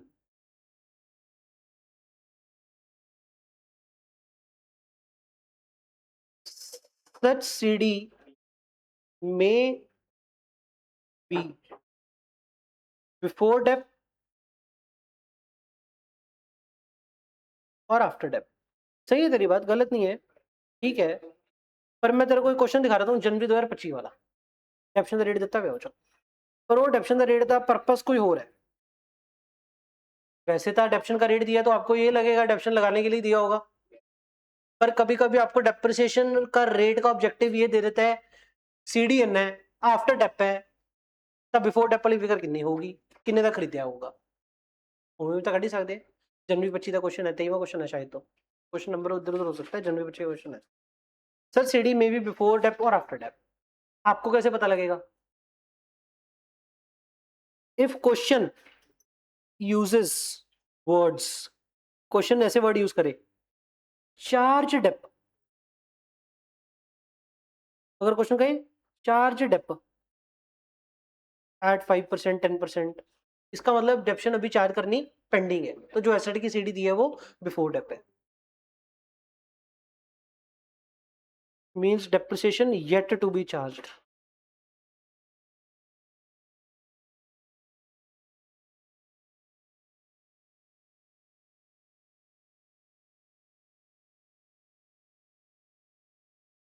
एक आधा क्वेश्चन आगे आएगा कोई जिसमें आफ्टर डेप की वर्डिंग दी होगी, बाद में लिखेंगे, एक बार तो इतनी बात बता दी। इस क्वेश्चन में देखो क्या था, चार्ज डेप एट 15%, तो डेप्शन अभी चार्ज करनी बाकी है, तो ये जो वैल्यू दी है आपको बिफोर डेप दी है, ठीक है। साल के स्टार्टिंग में फर्नीचर कितने का था, 28,000 का था, एंड पे कितने का रहेगा, 14,000 का। पहली गल तो डेप तो लगी नहीं, तो फिर एसेट घटिया क्यों होगा, डेप नाल तो घटिया नहीं, बेचने नाल ही घटिया होगा। 28 का कितना रह गया, 14 रह गया, जेड़ा 14 घटिया कितने से घटा, जितने से एसेट घटता है वो क्या होता है, जितने से एसेट घटता है वो क्या होता है, जितने से एसेट घटेगा वो क्या होगा, जेड़ा एसेट बेचा वो asset the cost, book value of the asset, cost of the asset, क्योंकि जब एसेट बेचते हैं आप एंट्री का डालते हैं बैंक ऑन डेबिट, जो बैंक ऑन डेबिट करते हैं वो एट कौन सी value, sale value, to asset क्या करते हैं आप एट कॉस्ट, बाकी का किधर जाता है, या तो गेन या तो लॉस, लॉस डेबिट होता है, टू गेन क्रेडिट होता है, दैट इज इफ एसेट का बीडी आपको दिया हुआ है 28,000 एंड एसेट का सीडी बिफोर डेप, एग्जांपल के लिए आपको दिया हुआ है 13,000, तो एसेट कितने ना घटिया, एसेट कितने से घटा, कितने से घटा, 15,000 से, कैलकुलेटर की क्या लोड है, रिड्यूस्ड बाय 15,000, तो 15,000 क्या होगा, यार मैंने एग्जांपल चेंज करी है, सीडी 13,000 उठाया मैंने, 14 में तो फर्क नहीं पता लगता ना, क्या करो ना, रिड्यूस बाय कितना, 15,000, what is 15,000, such 15,000 is cost of asset sold, सही है ये बात, कोई दिक्कत इस बात में, क्योंकि इस एंट्री के तहत ऐसी होता है, एसेट आपा किन्ने घटाने हैं कॉस्ट नाल, तो जिन नाल एसेट घटिया वो कॉस्ट ऑफ एसेट सोल्ड, यहां से आपको कॉस्ट ऑफ एसेट सोल्ड पता लगी, सेल वैल्यू अलग से पता लग जाएगी, लॉस अलग से निकल आएगा। इस क्वेश्चन में कितने से घटा, 14,000 से, तो 14,000 क्या होगा, कॉस्ट ऑफ फर्नीचर सोल्ड, अब जो फर्नीचर बेचा उसकी कॉस्ट कितनी थी, फर्नीचर एंड फिक्सचर की कॉस्ट कितनी थी, 14,000, क्योंकि 28 से कितना रह गया, 14, और क्वेश्चन क्या कह रहा है, furniture was sold for 8,000, sale value कितनी है 8,000, 14,000 वाली चीज 8,000 में बेच दी तो 6,000 का क्या हो गया, लॉस, एंट्री क्या हुई होगी, बैंक ऑन डेबिट कितना 8,000, तो receipt and payment bank on debit कितना करोगे 8,000, लॉस होगा P and L debit, income and expenditure में loss on sale of furniture कितना, bank on debit 8,000, loss debit 6,000, to furniture कितना 14,000, वो बैलेंस शीट में एसेट क्रेडिट कर देंगे 14,000। आगे फर्नीचर के बाद क्वेश्चन क्या बोल रहा है, मशीन, मशीन की बीडी कितनी है 10, मशीन की सीडी कितनी है 20, मशीन की वैल्यू बढ़ गई, क्यों बढ़ी होगी, परचेज किया होगा, परचेज किया होगा तो एंट्री क्या करी होगी, मशीन टू बैंक, ठीक हो गया। अब machine account debit to bank, bank credit हुआ होगा कितने से 10,000 से, बाय मशीन कितना 10,000 हो गया। स्पोर्ट्स गुड बीडी कितना है 15, सीडी कितना है 25, स्पोर्ट्स गुड 15 से 25 हो गया, वैल्यू क्या हो गई, बढ़ गई, कितने से बढ़ गई 10,000 से, तो इसकी एंट्री क्या हुई होगी, sports good account debit to bank by sport good कितना 10,000। अब हमारी बात सुनो का डेप्रिसिएशन, कहते हैं चार्ज डेप करनी है, डेप लगानी है। डेप कितना लगानी है? At the rate of 15% on the machine. Machine का बीडी कितना था? 10। सीडी कितना है? 20। डाउट क्या आएगा? कितनी वैल्यू के ऊपर। अगर क्वेश्चन ये कुछ ना बताए, क्वेश्चन कुछ ना बताए, तो क्या करेंगे? हम मानेंगे कि नवा खरीदा। नवा खरीदा कब मानेंगे? एक। तो स्टार्टिंग में 10 वाली फिगर कितनी होगी? 20। और डेप्शन कितने के ऊपर लगा दोगे? 20। अगर क्वेश्चन कुछ ना बताता, डेप्शन कितने के ऊपर लगाते? 20,000 के ऊपर। पर इस क्वेश्चन में क्या कह रहा है? कहता machinery and the sport good were purchase and put to the use and last date of the year. कब खरीदा हमने? लास्ट डेट पे। तो फिर तो डेप कितने पे लगानी हुई? 10,000 पे लगानी हुई। तो 10,000 पे और 15% की डेप लगाओ, कितनी होगी? 1500। तो मशीन के ऊपर डेप लगी 1500, P&L में डेप्रिसिएशन जाएगी मशीन के ऊपर 1500। ओके जी। और स्पोर्ट गुड भी कब खरीदा गया था? लास्ट डे पे। स्पोर्ट गुड 15 से कितना हो गया? 25। पर डेप कितने के ऊपर लगाओगे? 15,000 का कितने परसेंट है? 15% on machine and sport good. 15% ही कितना हो गया? 2250 स्पोर्ट्स गुड्स के ऊपर। अच्छा, एक और बात है, इस क्वेश्चन में क्या दिया हुआ? Word sport. और स्पोर्ट गुड के ऊपर आपने क्या लगा दी? डेप। डाउट क्या आएगा? डाउट क्या आएगा? डाउट ये आएगा सर, एक होता है स्पोर्ट्स गुड्स, एक होता है क्या? स्पोर्ट्स। अगर तो हो स्पोर्ट्स इक्विपमेंट जनरली, वो तो क्या होगा? ये तो जनरली क्या होगा? एसेट होगा। और उसके ऊपर क्या लगाओगे? Charge dep. ठीक है जी। पर अगर स्पोर्ट्स गुड होंगे तो दो केस बन सकते हैं क्या? कभी कभी एसेट भी हो सकता है, कभी कभी इन्वेंट्री भी हो सकती है, और क्रेडिटर भी हो सकता है। Opening stock and closing stock given, तो क्या होगा ये? इन्वेंट्री। Compute, consume. पर अगर डेप्शन का रेट गिवन,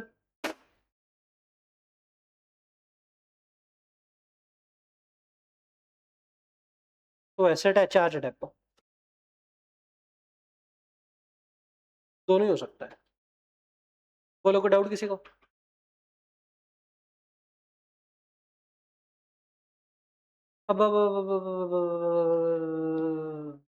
फर्नीचर है क्या? फर्नीचर के ऊपर, फर्नीचर हमने बेचा है ना, पर कब बेचा? क्वेश्चन ने कह दिया बिगनिंग में बेचा, तो स्टार्टिंग में एसेट कितने का रह गया? 14। तो 14,000 के ऊपर डेप लगा, 10% कितने होगी? 1400। तो फर्नीचर एंड फिक्सचर के ऊपर कितनी लग गई? 1400। उसके बाद क्या था? Following expense were made during the year. Sport expense कितना? 50,000। डाउट सर, स्पोर्ट्स एक्सपेंस 50,000 दिया है, क्या माने? इतना कैश गया कि इतना आउटस्टैंडिंग? कैश गया कि आउटस्टैंडिंग? अगली लाइन पढ़ के देखो, अगली लाइन में क्या कहता? रेंट कितना? 24,000, आउट ऑफ विच आउटस्टैंडिंग कितना? 2,000। और यार अगली लाइन में बता सकते हैं इतना आउटस्टैंडिंग, तो पहली लाइन में बता रहे थे आउटस्टैंडिंग कितना। अगली लाइन में अगर बताया स्पेसिफिक आउटस्टैंडिंग कितना, तो पहली लाइन में बताना चाहिए था, नहीं बताया तो सारा कैश। तो स्पोर्ट्स एक्सपेंस कैश में पे कर दिए होंगे, एंट्री क्या डाली होगी फिर? Sports expense to bank. तो इनकम एक्सपेंचर में डेबिट कितना जाएगा? टू स्पोर्ट एक्सपेंस कितना? यार income expenditure debit by sport expense कितना? 50,000। इसके अलावा रेंट कितना है? टोटल खर्चा 24,000। तो इनकम एक्सपेंचर कितना डेबिट होगा? 24। 2,000 आउटस्टैंडिंग, तो पे कितना किया होगा भाई? तो इनकम एक्सपेंचर में तो कितना जाएगा? 24,000। पर बैंक में कितना जाएगा भाई? और 2,000 रुपये कितना जाएगा? बैलेंस शीट में लायबिलिटी। मिसलेनियस एक्सपेंस कितना है? 5,000। पीएनएल में खर्चा कितना? तो मिसलेनियस एक्सपेंस 5,000, क्या माने इसको? कैश। तो कैश कितना? क्रेडिट। समझ गए? काम सारा हो गया। इस काम के बाद आपने क्या करना है? इनकम एंड एक्सपेंडिचर बराबर करोगे। इस लेजर में जो बैलेंस शीट निकले क्या होगा? वो सरप्लस या फिर डेफिसिट। और इधर रिसिप्ट एंड पेमेंट में जो बैलेंस शीट निकालेंगे वो क्या होगा आपका? जो भी बैलेंस मिसिंग है, या तो बीडी या तो सीडी। निकल आएगा? निकल आएगा। चलो आगे। निकल आएगा। अब तो मान लो कि सही किया होगा। स्टार्टिंग में तो नहीं मानते, अब तो मान लो यार। है और क्या, तो करो घर पे जाके ढूंढना।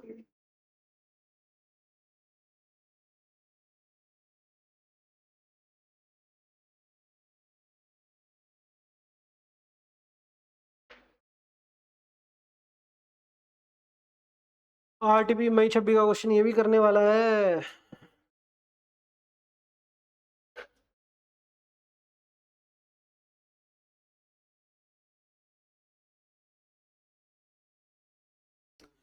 चलो पहले करेंगे क्वेश्चन नंबर 2। पहले करेंगे क्वेश्चन नंबर 2, फिर करेंगे वो आरटीपी मई 26 और फिर खत्म। क्या एक तो करो पहले। नहीं 2 बजे मैं भी तोड़ूंगा, ये अगला लेक्चर भी तो देना है मैंने। घर से सारे करने हैं। क्वेश्चन नंबर 1 से शुरू होके 1 से शुरू होके मार्का मुर्का है नहीं बीच में है। ना ना ना 22 तक कोई रिपीट नहीं है। क्वेश्चन नंबर 1 से लेकर के 22 तक तो करनी है।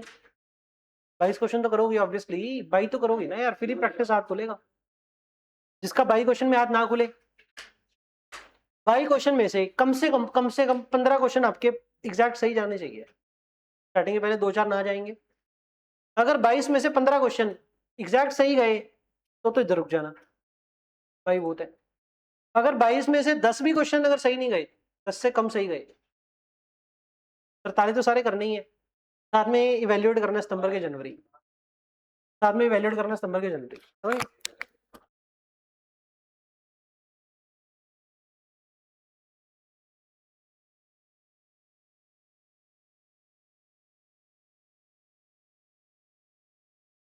चलो सेकंड क्वेश्चन उठाओ।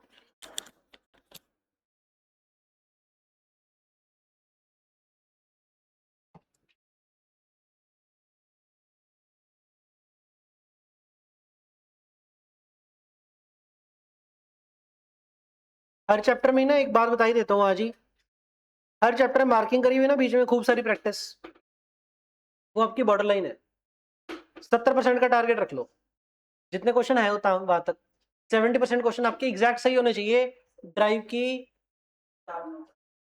वो ते ऑफिस के टेबल ते पे है, ऊपर लेनो भी दे दियो उन्होंने, लॉ ले लो। 70% आपके क्वेश्चन सही जाने चाहिए एग्जैक्ट, 100% सही। ड्राइव की इतनी भी लोड ना पड़े, बिना इतनी भी लोड के ड्राइव क्वेश्चन पूरा सही हो। पेपर के रिपीट क्वेश्चन तो आने नहीं, नवे बनेंगे, एडजस्टमेंट नवी होगी, जरूरी है ना। इधर 70% अगर क्वेश्चन एग्जैक्ट सही जाएंगे, पेपर वाला क्वेश्चन तो हैंडल होगा। 70% का टारगेट है, बॉर्डर लाइन तक जितने क्वेश्चन है 70% हो, जो एग्जैक्ट सही आगे वहां तक छोड़ दो। 70% तक सही नहीं आए सारे चैप्टर करो, हर चैप्टर में यही फंडा। खोलो क्वेश्चन नंबर 2। क्वेश्चन नंबर 2 में आपको रिसिप्ट एंड पेमेंट दिया है, बनाना क्या है, income and expenditure and balance sheet. Paper का क्वेश्चन है, देखो मई 25 का।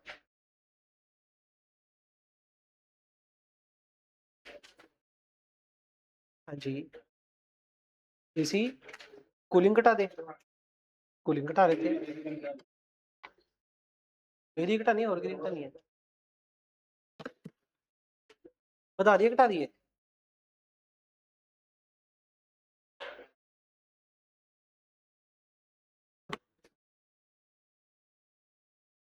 पैकेट बोर्ड तो नहीं फेंके, लड़का छुट्टी पे आज, आज सैटरडे है, कोई नहीं मंडे तक तो करा देंगे।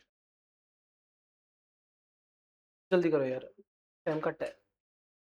Opening balance sheet, closing income and, okay सुनो ध्यान से। सबसे पहले आपको रिसिप्ट एंड पेमेंट का कैश इन दे दिए यहाँ पे।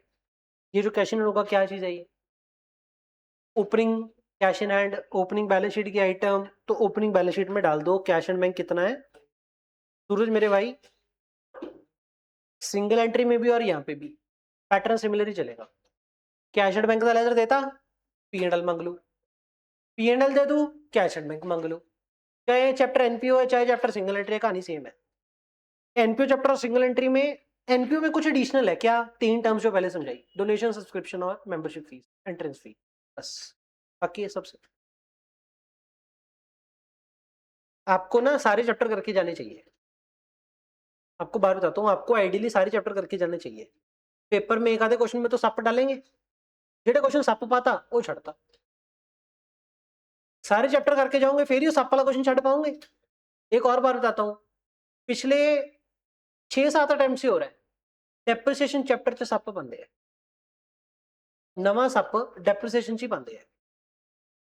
सौखा आ गया सी, ठीक है, एक आधा अटेम्प्ट मन कह रहा सौखा आ गया सी, पर पिछले मैं 2024 तो ऑब्जर्व कर रहे हैं, 2023 तो नवा क्वेश्चन ट्रिकी पॉइंट अगर डालते हैं तो डेप्रिसिएशन में डालते हैं।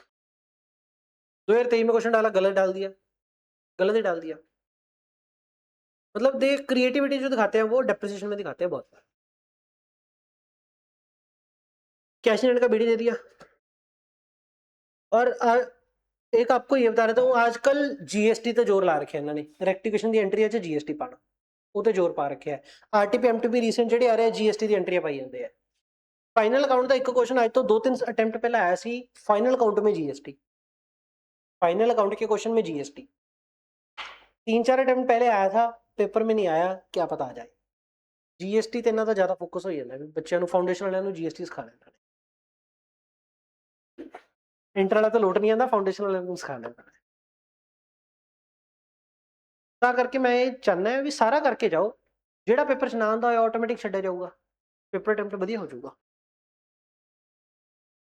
अच्छा, अब देखो एक लेटेस्ट आरटीपी मई 26 में क्वेश्चन डाला है, उस क्वेश्चन में और इस क्वेश्चन में क्या फर्क है।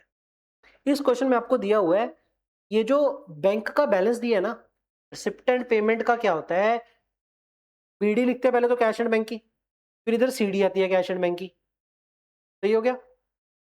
रिसिप्ट एंड पेमेंट लेजर में बीडी और सीडी आती है कैश एंड बैंक की। क्वेश्चन नंबर 2 में खासियत क्या है, जो बैंक का बीडी दे रखा है, ये बैंक का जो बीडी दिया वो बैंक का BD as per cash book नहीं, एज पर पासबुक दिया। फिर पहले कैश बुक और पासबुक में फर्क समझ लो। पासबुक मतलब as per bank statement, cash book मतलब जो हमारी बुक्स ऑफ अकाउंट है। बैलेंस शीट ਦੇ ਵਿੱਚ ਜਿਹੜਾ बैंक की फिगर दिखाते हैं वो एज पर कैश बुक दिखाते हैं, एज पर पासबुक दिखाते हैं, एज पर कैश बुक, क्योंकि हमारे बुक्स में जो बैंक का लेजर होगा उसका जो सीडी होगा वही बैलेंस शीट में जाएगा। तो हमारी बैलेंस शीट में या फिर जिधर भी इफेक्ट आएगा किसी भी लेजर में, जो भी इफेक्ट देना है वो एज पर कैश बुक वाली फिगर का देना है। एज पर पासबुक वाली फिगर तो बैंक स्टेटमेंट में रह जाती है, बुक्स ऑफ अकाउंट में नहीं होती। हम बीआरएस चैप्टर पढ़ते हैं, बीआरएस चैप्टर पढ़ के हमें ये ऑब्जर्व होता है कि कभी कभी कैश बुक और पासबुक की फिगर्स में फर्क होता है। अगर कैश बुक और पासबुक के फिगर्स में फर्क हो, कैश बुक या पासबुक के क्लोजिंग बैलेंस में फर्क हो, तब बुक्स ऑफ अकाउंट ਜਿਹੜੀ बन रही है वो एज पर कैश बुक की फिगर से बन रही है। इस क्वेश्चन में BD as per passbook, CD as per passbook. अगर बीडी और सीडी एज पर पासबुक तो बीच वाला डाटा भी क्या हुआ एज पर पासबुक, पर हमें तो कौन सी फिगर चाहिए एज पर कैश बुक। पर ये भी बात है कि 90% of the items cash book और पासबुक की सेम ही होंगी। पैसा आया उधर भी बताया होगा, इधर भी बताया होगा, पैसा गया उधर भी घटाया होगा, इधर भी घटाया होगा। तो 2-4 आइटम पेंडिंग रह जाएंगे, जिमें कि चेक डिपॉजिट हो गए पर क्लियर नहीं हुए, चेक इशू कर दिए पर प्रेजेंट नहीं हुए। जनरली ये 2-3 आइटम का फर्क होता है, बाकी तो सेम ही चलती है। नॉइज आ रही है। हमें क्या चाहिए, figures as per cash book चाहिए। इधर आपको पीछे चूहा होगा।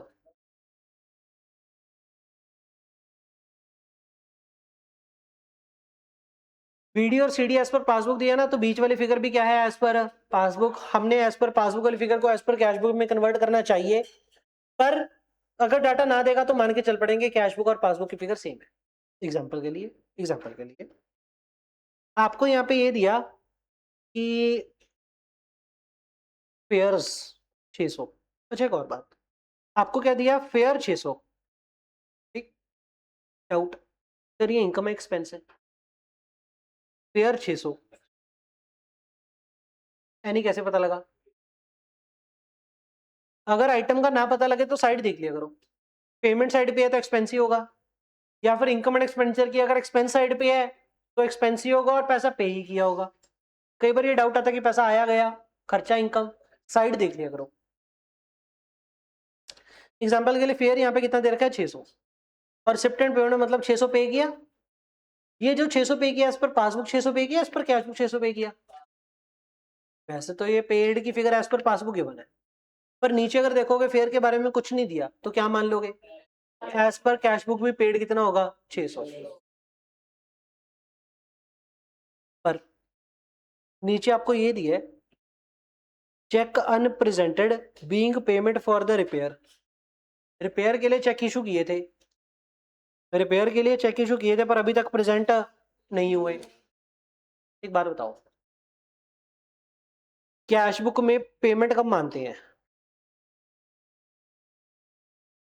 कैश बुक में पेमेंट कब मानते हैं,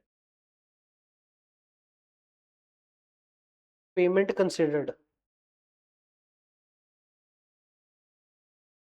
कब, व्हेन चेक इशूड। क्योंकि बिकॉज जब चेक इशू करते हैं तो एंट्री क्या डालते हैं, creditor account debit to bank, entry when cheque issued.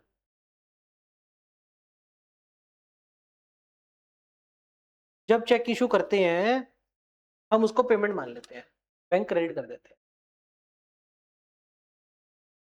450 का चेक 1 अप्रैल 2024 मतलब करंट ईयर के स्टार्ट में प्रेजेंट नहीं किया गया था, प्रेजेंटेशन पेंडिंग थी, पेमेंट है, हमने चेक इशू किया होगा, हमने पिछले साल में चेक इशू कर दिया उन्हें, इस साल में अगर चेक इशू कर दिया उन्हें, इस साल में उसको कैश बुक में पेमेंट मान ली होगी, पर प्रेजेंट नहीं हुआ तो पासबुक में तो पेमेंट नहीं कंसिडर हुई, क्योंकि पासबुक में पेमेंट कब मानी जाएगी, जब पासबुक पेमेंट कब कंसिडर करेंगे, जब व्हेन चेक प्रेजेंटेड। पासबुक में कब माने कि पेमेंट हो गई, जब चेक प्रेजेंट किया गया। अब प्रेजेंट अगर पिछले साल नहीं हुआ तो इस साल हुआ होगा, 450 इस साल प्रेजेंट हुआ होगा, तो पासबुक वाले ने इस साल उन्हें पेमेंट बननी होगी। फॉर रिपेयर है ना, ऊपर ये देखो रिपेयर की फिगर दी हुई है, रिपेयर टू इक्विपमेंट कितना दे रखा है 750, ये जो पेड है कितना 750 for repair, paid as per passbook है, paid as per cash book है, ये पेड एज पर पासबुक है, क्योंकि opening as per passbook, closing as per passbook, तो बीच वाला डाटा भी एज पर पासबुक। 450 क्या चीज है, पिछले साल कैश बुक में तो पेड मान लिया था, पर पासबुक में पेड नहीं माना था क्योंकि चेक प्रेजेंट नहीं होता, चेक इस साल प्रेजेंट हुआ, इस साल प्रेजेंट हुआ, तो इस साल पेमेंट माना होगा पासबुक में। 450 इस साल पासबुक च प्रेजेंट कितना तब पेमेंट बनने होगा, हमने क्या ढूंढना है, paid as per cash book. 450 को कैश बुक में तो पेड माना ही नहीं इस साल में, पर पासबुक में माना है, तो ऊपर वाली फिगर में ऐड है कि नहीं है, तुरंत नहीं समझाया, एक बारी फिर पासबुक कैश बुक नहीं समझ आती, पासबुक कैश बुक तो पता है, बैंक स्टेटमेंट ਆਪਾਂ चेक कदों इशू करता पिछ साल, साल के स्टार्टिंग च चेक अनप्रेजेंटेड पे सी, मतलब इशू कर रखे थे पर प्रेजेंट नहीं हुए थे, अगर पिछ साल इशू कर दिया तो पिछ साल क्या हमने कैश बुक में पेमेंट मान लिया होगा, पर ओपनिंग में अनप्रेजेंटेड थे तो मतलब करंट ईयर में प्रेजेंट हो गए होंगे, करंट ईयर में अगर प्रेजेंट हुए होंगे, करंट ईयर में पासबुक कटी होगी, करंट ईयर में पासबुक में पेमेंट माना होगा, पर करंट ईयर में क्या कैश बुक को भी पेमेंट माना होगा, कैश बुक में 450 के चेक को पिछले साल पेमेंट माना होगा कैश बुक में, करंट ईयर में तो नहीं माना होगा। ਆਪਾਂ ਇਹ ਲੱਭਣਾ है भी as per cash book paid कितना,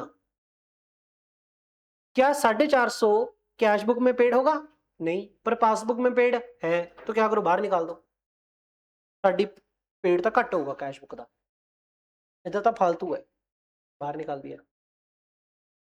ऊपर से जो 390 है, 390 क्या है, करंट ईयर में हमने चेक इशू कर दिया, प्रेजेंट हुआ नहीं, ये क्लोजिंग की फिगर है चेक अनप्रेजेंटेड की, अगर करंट ईयर में चेक इशू कर दिया तो कैश बुक में पेड तो मान लिया, कैश बुक च पेड मान लिया, पर पासबुक में तो पेड मन्निया नहीं, तब पासबुक की फिगर तो छोटी है, कैश बुक की फिगर बड़ी होगी, तो इसमें क्या करेंगे प्लस।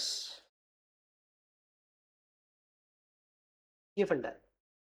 अब समझ आ गया तो वेल एंड गुड, नहीं समझाया तो याद कैसे करना है कि अगर अनप्रेजेंटेड की फिगर दियो बीडी वो माइनस करनी है, सीडी दियो वो प्लस करनी है, अगर पेड एज पर पासबुक की फिगर दी है तो, और आपने ढूंढना क्या है paid as per cash book. इसकी फोटो खींच के दिमाग में फीड कर लो कि ऊपर हो as per paid as per passbook, paid as per cash book ढूंढना हो, अनप्रेजेंटेड का बीडी माइनस करना है, सीडी प्लस करना है। अगर नहीं समझ आया तो कितना आ गया ये 690 आ गया। कैश बुक में पेड कितना माना होगा 690। एक मिनट, रिपेयर के लिए है ना, क्या रिपेयर का आपको ये दिया आउटस्टैंडिंग कितना है, एडवांस में इतना कर दिया रिपेयर का। अगर आपको ये ना दिया हो कि आउटस्टैंडिंग कितना है, एडवांस कितना पे कर दिया, तो क्या माने जितना पे किया उतना ही खर्चा। पर paid as per cash book वाले को खर्चा मानना है, पेड एज पर पासबुक वाले को खर्चा नहीं मानना। बुक्स ऑफ अकाउंट से जितना पे किया उतना खर्चा।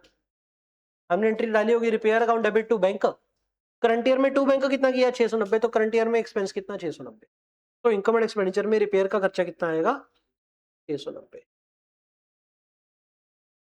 अब जो 750 पेड था वो एज पर पासबुक था, हमने उसको कन्वर्ट कर लिया। आई तो फिर सारे पेड ही एज पर पासबुक है, सारा नहीं कन्वर्ट कर लिए, कर लेंगे अगर डाटा दिता होंगे। अनप्रेजेंटेड का डाटा नहीं दिता तो मान के चलते जितना पे कर दिया पे एज पर पासबुक वही सेम है एज पर कैश बुक। तो यही चीजें उठा करके एज इट इज डाल दो मानते हुए कि as per cash book same है। एक तो ये बात। दूसरी, बैलेंस शीट में जो बैंक की फिगर आनी चाहिए as per passbook as per cash book, as per cash book. Balance sheet में जो बैंक की फिगर आनी चाहिए एज पर इस क्वेश्चन में जो बैंक की फिगर दी है balance at bank as per क्या दे रखे आपको पासबुक, ये फिगर तो एज पर पासबुक दे रखी है, हमें क्या ढूंढनी है एज पर कैश बुक, तो बीआरएस बना लो।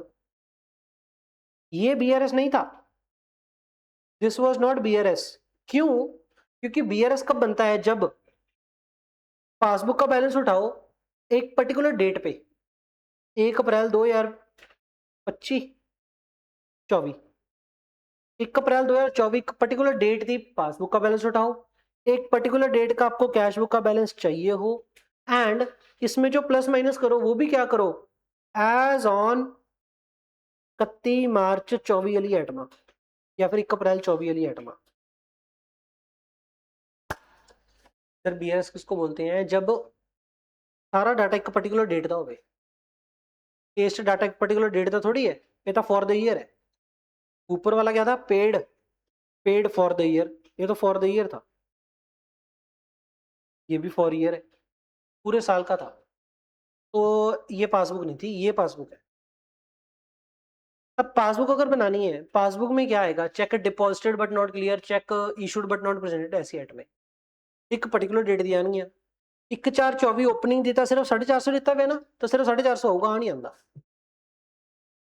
इधर तो हम क्या कर रहे थे दोनों ले रहे थे, बीडी भी ले रहे थे सीडी भी ले रहे थे, तभी मैंने कहा ये बीआरएस नहीं थी, ये तो वैसे ही वर्किंग नोट बनाया था, दिमाग लगाया देसी। ये बीआरएस है, बीआरएस में क्या एक पर्टिकुलर डेट 450 आएगा, 390 नहीं आएगा। 450, 450 क्या चीज है, चेक इशू कितने से पर परसेंट नहीं हुए। अब आपको पासबुक की दो फिगर दे रखी है, एक तो डिपॉजिट अकाउंट की और एक करंट अकाउंट की। डिपॉजिट अकाउंट मतलब एफडी हो गया, एफडी का बैलेंस एज पर पासबुक और एज पर कैश बुक क्या मान सकते हैं सेम मान सकते हैं, तो एफडी तो 3345 की एज इट इज उठा लो। ओपनिंग बैलेंस शीट में एफडी कितने की होगी 3345 as it is. Current account का बैलेंस कितना गिवन है 900। अब पासबुक का बैलेंस कितना गिवन है 900। 450 का क्या सीन है, चेक हमने इशू कर दिया पिछले साल में पर परसेंट नहीं हुए, चेक इशू करता मतलब कैश बुक कटाती पर पासबुक तो नहीं कटी भाई, तो कैश बुक का बैलेंस तो कट होगा, कैश बुक कटी हुई है, तो कैश बुक का बैलेंस कितना होगा 450। अब है गिना नहीं था दोनों, फिर मैं ही पूछा सी, बड़ा निगाह रखी अंदर ना बड़े। ठीक है, रखियो अंदर ना बढ़े, बड़ा प्लीज ना करा करो यार, बड़ा रहने दो, पे जाऊंगा वही नहीं करके अंदर ना बढ़े, बस इतना काम था। अनजान क्यों बन जाने राज, मैं कहना कोई गली मड़ा निगाह तो रखना, बस उधर बैठे हो मड़ी निगाह तो रखो। चलो सुनो, आपको क्वेश्चन में पासबुक की फिगर गिवन है, हमें तो क्वेश्चन सॉल्व करने के लिए कैश बुक की फिगर चाहिए, तो पासबुक की फिगर को कैश बुक में कन्वर्ट कर लिया, कैश बुक का बैलेंस कितना आ गया 450, बैंक का बीडी है तो बैंक का बीडी इधर कितना डालो 450, बैंक को कौन सा कैश बुक वाला 450, ये जो दो मैंने प्लस माइनस करके दिखाया है ये और ये आप वर्किंग नोट में नीचे करो। सिमिलरली आप करो सीडी के साथ, balance as per passbook, deposit account थे करंट अकाउंट थे कैश, डिपॉजिट अकाउंट तो सेम मान लेते हैं, पासबुक और कैश बुक की तो ये तो सेम लिख दो 4635, क्लोजिंग बैलेंस शीट में एफडी तो कितने लिख दो सेम 4635, उधर से करंट अकाउंट का कितना बैलेंस दे रखे आपको 225, करंट अकाउंट क्या चीज है, पासबुक का बैलेंस कितना 225, हमने क्या ढूंढना है कैश बुक, आपको क्या दे रखा है 390, व्हाट इज 390, चेक इशू कर दिए, चेक इशू कर दिए मतलब कैश बुक कट गई, पर पासबुक तो नहीं कटी, पासबुक ज्यादा है कैश बुक कट होगी, पासबुक को भी क्या करो कटा दो, 225 में 390 घटाओ कितना रह गया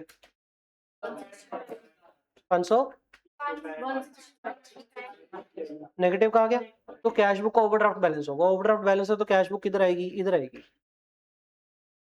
इधर आएगी, बैंक का 165 नेगेटिव, उधर से आपको कैश कितना दे रखा है 375, ठीक हो गया जी। इसके अलावा टाइम की थोड़ी शॉर्टेज होने की वजह से मैं आपको इंपॉर्टेंट एडजस्टमेंट बता रहा हूँ, सारा क्वेश्चन सॉल्व नहीं करा रहा, वो हौसला आ गया कि हाँ हो जाएगा चैप्टर, लग रहा है कि हाँ रिवीजन फायदेमंद थोड़ा सा, कॉपी चेक करूंगा मंडे को, पॉइंट समझो, आपको रिसिप्टेंट पेमेंट दिया, आपको रिसिप्टेंट पेमेंट में क्या लिखा है, honorarium to the secretary of 2024, current year कौन सा आपका 31 मार्च 2025, हमने पे किया, सेक्रेटरी को पे किया, ऑफ 2024 कितना पे किया हमने 600, नीचे लाइन पढ़ना क्या था, for the year ended 31 March 25 honorarium to secretary and treasury to be increase by total of 3 lakh, एक मिनट पहले तो यहाँ पे क्या लिख दिया 3 लाख, ऊपर कितना बोला था 600, अब फिर आप ये ऑब्जर्व करो ये फिगर्स कहाँ पे गिवन है, इन इन 3 जीरोस में गिवन है, इन 000, पर नीचे फिगर क्या दे दी 3 लाख, पहले तो मेरे को ये बताओ जब ये क्वेश्चन सॉल्व करोगे आपका जो आंसर रहेगा इन 000 बनाओगे या पूरी एग्जैक्ट फिगर में बनाओगे, इन थाउजेंड्स ही बनाओगे, जिस फॉर्मेट में डाटा गिवन हो उसी फॉर्मेट में आंसर बनाना है, 000 में बनाओगे, पर अगर ये 3 लाख दे दिया तो 3 लाख को क्या करो, जब भी आपके हाथ में क्वेश्चन पेपर आए आपको दिखे ऐसा कुछ, आप इसको काट के 3000 करो, 3 जीरो उड़ा दो, 300 कर लो, कर लिया 300, अब फिर से लाइन पढ़ो, करंट ईयर कौन सा 31 मार्च 25, कहते हैं 2024 के लिए ऑनरेरियम पेमेंट साइड पे दिया हुआ है 600, मतलब करंट ईयर में 2024 का पे किया, मतलब इस साल का पे किया, इस साल का कितना पे किया 600, तो अगर इस साल का इस साल पे कर रहे हो तो मतलब इस साल पे करना पेंडिंग था, तो ओपनिंग बैलेंस शीट में लायबिलिटी खड़ा होगा, ऐसे पता लगेगा आपको, तो ओपनिंग बैलेंस शीट में ऑनरेरियम लायबिलिटी आना चाहिए कितना 600, करंट ईयर में हमने पे कर दिया तो एंट्री करी होगी liability account debit to bank, तो बैंक में क्रेडिट जाना चाहिए, बैंक अपन नहीं बना रहे बस ठीक हो गया। अब ये क्या कह रहा है, कहता honorarium for the year 31 March 25 to be increased by 300, इस साल का कितना पे किया 600, करंट ईयर का 300 बता के तो कितना हो गया 900, क्या करंट ईयर का पे कर दिया कि नहीं किया अभी तक, नहीं किया, क्योंकि अगर पे किया तो सिप्टेंबर पेमेंट पड़ा होता तब पे था कितना नहीं, पर करंट ईयर का खर्चा कितना 900, इनकम एंड एक्सपेंडिचर में डेबिट कितना 900, इसके अलावा कहाँ पे जाएगा आउटस्टैंडिंग बैलेंस शीट में लायबिलिटी, इनकम एंड एक्सपेंडिचर में खर्चा बुक कर दो ऑनरेरियम का 900, टू बैलेंस शीट में लायबिलिटी कितना 900, ऑनरेरियम अपने की लेना, पेमेंट है तो खर्चा है, पैसा आया तो इनकम है, बस। ऑनरेरियम ये होता है किसी से गेस्ट लेक्चर लगवा लिया, अब गेस्ट लेक्चर को मुफ्त में लगाने आ जाएगा आपको क्या लगता है, पैसे देने पड़ेंगे उसको, अब उसको जो पैसे देने पड़ेंगे उसको कहेंगे सैलरी ली है तूने, फीस ली है, गंदा सा लगेगा ना। तो इन्वेलप में डाल करके देने पैसे ही है और उसको नाम दे देना ऑनरेरियम का, honorarium for the guest lecture. Secretary या ट्रेजरर, तो क्लब का ट्रेजरर अपॉइंट करता है ना, टाइम है नहीं पकड़ मारना, पैसे ही है, खर्चे ही है। आगे ये पॉइंट हो गया। बच्चों को डाउट रहता है, एक बच्चों को डाउट रहता है सर ये इंटरेस्ट में, बच्चे कहते हैं, एनी ने शायद पूछा था ये इंटरेस्ट वाला पॉइंट तूने पहला, एनी ने शायद डाउट पूछा था, कहते सर वो इंटरेस्ट भी तो बीआरएस में आता होता है, तो जो आपने बीआरएस नहीं थी उसमें इंटरेस्ट डाल देते, एटलीस्ट 31 मार्च को जो बीआरएस नहीं थी उसी में डाल देते। इंटरेस्ट का लाइन पढ़ो क्या लिखी है, कहते interest not yet entered in the passbook, मतलब पासबुक च नहीं पाई, कैश बुक च, अगर कैश बुक च पाती फिर तो बीआरएस आऊगा दीदी, अगर कैश बुक च पाती फिर बीआरएस आऊगा। बीआरएस में कौन सी आइटम आती है, जो दोनों में से एक जगह पे डाली हो दूसरी जगह पे ना डाली हो, वो बीआरएस में आती है। जो उधर बीआरएस में लाइन लिखी होती है वो पता क्या होती है, interest received not entered in the cash book. And अपन को पता कितना लगता है इंटरेस्ट आ गया, बैंक का स्टेटमेंट देख के पता लगता है इतना ब्याज आ गया। और इस क्वेश्चन की कह रहे हैं interest not received in the passbook, अगर पासबुक से नहीं पाया ना कैश बुक तो पक्का ही नहीं पाया। लिख देता हूं, interest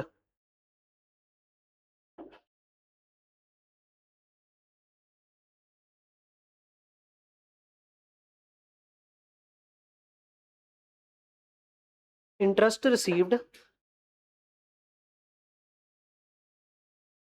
not recorded in cash book, अगर तो कहे interest not recorded in cash book means passbook में डाला है, कैश बुक में नहीं डाला, देयरफॉर पार्ट ऑफ बीआरएस। और अगर क्वेश्चन कह दे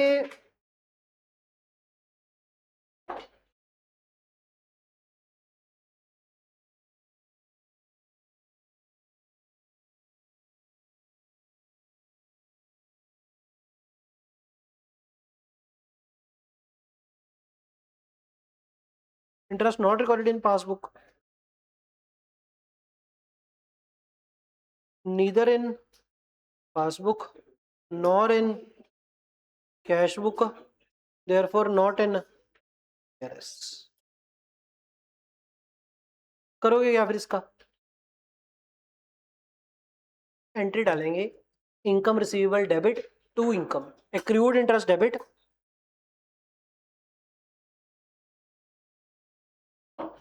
टू इंटरेस्ट पीएनएल में इनकम।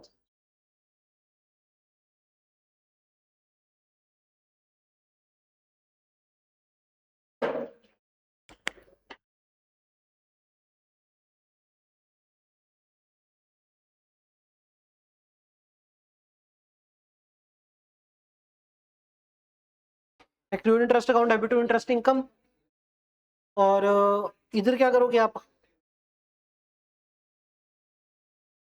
इधर क्या करेंगे मेरे, हेलो इधर क्या करेंगे, पासबुक में रिकॉर्ड कर लिया, कैश बुक में रिकॉर्ड नहीं किया, पासबुक में तो आ गया, तो क्या करें, रिकॉर्ड करने के लिए एंट्री क्या करें, क्या एंट्री करें कि ये एंट्री डालने accrued interest to interest income, तो कैश बुक को बतावांगे, कैश बुक को बतावांगे मतलब बैंक अकाउंट डेबिट करांगे, bank account debit, BRS chapter में एडजस्टेड कैश बुक बनाते थे, एडजस्टेड कैश बुक डेबिट हो जाएगी bank account debit to interest PNL में। ओके, ये वाली वर्डिंग होती है बीआरएस चैप्टर में, और ये वाली वर्डिंग है एनपीओ के क्वेश्चन नंबर 2 में। गॉट इट, समरी नोट में मैंने लिख दिया ये तय किया, ब्याज not entered in the passbook, अगर पासबुक पहली गलत है, हमें ब्याज की अमाउंट कहाँ से पता लगती है, पासबुक देख के पता लगती है, अगर पासबुक में रिकॉर्ड नहीं किया तो कैश बुक में तो डेफिनेट रिकॉर्ड नहीं किया होगा, तो मतलब पैसा तो आया नहीं है। अच्छा एक और बात, सर ये ब्याज हमारी इनकम है खर्चा है, इनकम है खर्चा है, ऐसे नहीं पता लगेगा। क्वेश्चन में ऑब्जर्व करो, लोन है, इन्वेस्टमेंट है, क्या है। इस क्वेश्चन में क्या डिपॉजिट है, डिपॉजिट है तो एफडी करा रखी है, तो ब्याज क्या बनेगी, इनकम। पर अगर क्वेश्चन में लोन होता तो फिर क्या बनता, वो खर्चा। इंटरेस्ट को घूर के कुछ नहीं बनेगा, क्वेश्चन को आगे पीछे देखो, आगे पीछे से इंटर मिलेगा, वो इनकम होगी।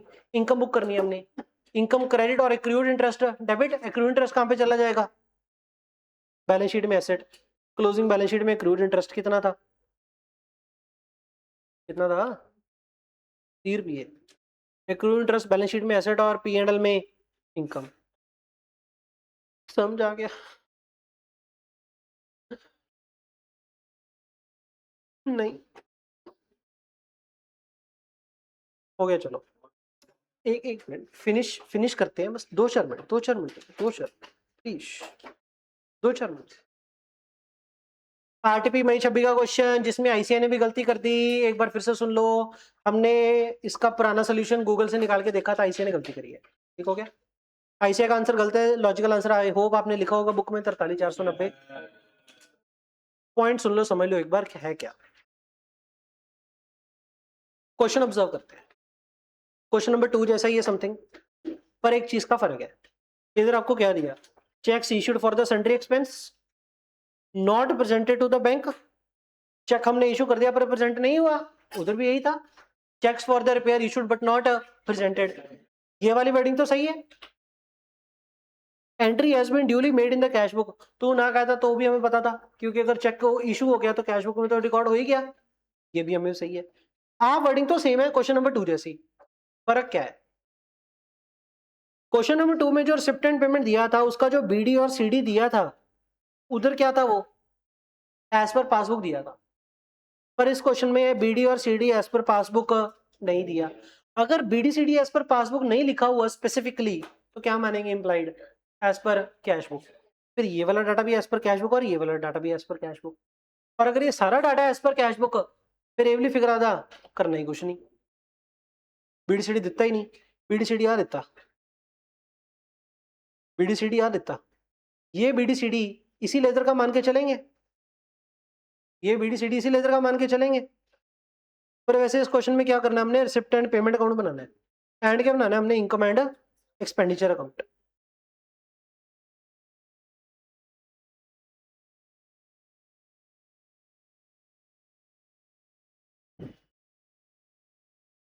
वो करना तो ऐसा ही है, ऑनलाइन जो आंसर पढ़ा था उसका ऐसे ही पढ़ा था। करना कि एक कमेंट, इन दोनों को क्या करना है हमने, इग्नोर, क्योंकि ये डाटा सारा क्या मान के चलेंगे, बीडीसीडी नहीं दिया फाइन, पर ये बीच वाला डाटा तो एज पर कैश बुक ही मान के चलेंगे। पेपर में ना नीचे नोट लिख के आ जाना, क्योंकि पता क्या है, आईसीआई ने तो गलत कर दिया, ऑनलाइन इसका आंसर सही भी पड़ा है।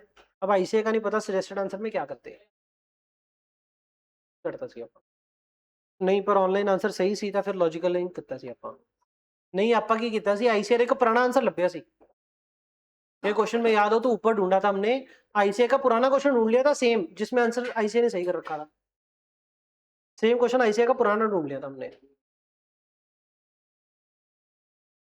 हाँ जी, सन्ड्री एक्सपेंसेस क्वेश्चन में कितना दिया हुआ है, 5350, ये कौन सी फिगर है एज पर कैश बुक, इसको तो इग्नोर मार दो। अगर पे एज 5350 तो एक्सपेंस भी कितना बुक करोगे, कैश बुक वाली फिगर। पी एंड एल में आपको, पी एंड एल में डेबिट कितना करेंगे सर, 5350 डेबिट करेंगे एज इट इज। इसका क्या करना है, इसका कुछ नहीं करना, बैलेंस शीट में नहीं डालना, कुछ नहीं करना। ये जो फिगर गिवन है यही उठानी है बैलेंस शीट, पंजाबी तो कुछ नहीं करना, बाकी सब सही है। सिंगल एंट्री भी, सिंगल एंट्री के भी ऐसे क्वेश्चन है, सिंगल एंट्री के भी ऐसे क्वेश्चन है, हेलो, सिंगल एंट्री के भी ऐसे क्वेश्चन है जहां पे चेक इशूड वाली डाटा दिया होगा, check issued but not presented, and ignore मारते, कुछ नहीं करते। सिंगल एंट्री के क्वेश्चन है क्या है, ठीक है। अब ये घर पे जाओगे सारे क्वेश्चन हो जाएंगे आपके। एक मिनट सुन लो, एक मिनट, इन्हीं को खाली करते हो। एक तो ये 12वां क्वेश्चन है ट्रायल बैलेंस वाला, बहुत बड़ा सारा, हो जाए तो वैलेंट गुड, नहीं हो तो छोड़ देना, 12वां क्वेश्चन, ठीक है। एक क्वेश्चन है ये 8वां, 8वां एंड 12वां, हो जाए तो कर लेना, नहीं होए तो छोड़ देना, बहुत लेंदी लेंदी क्वेश्चन है, 8वां और 12वां। Done, thank you.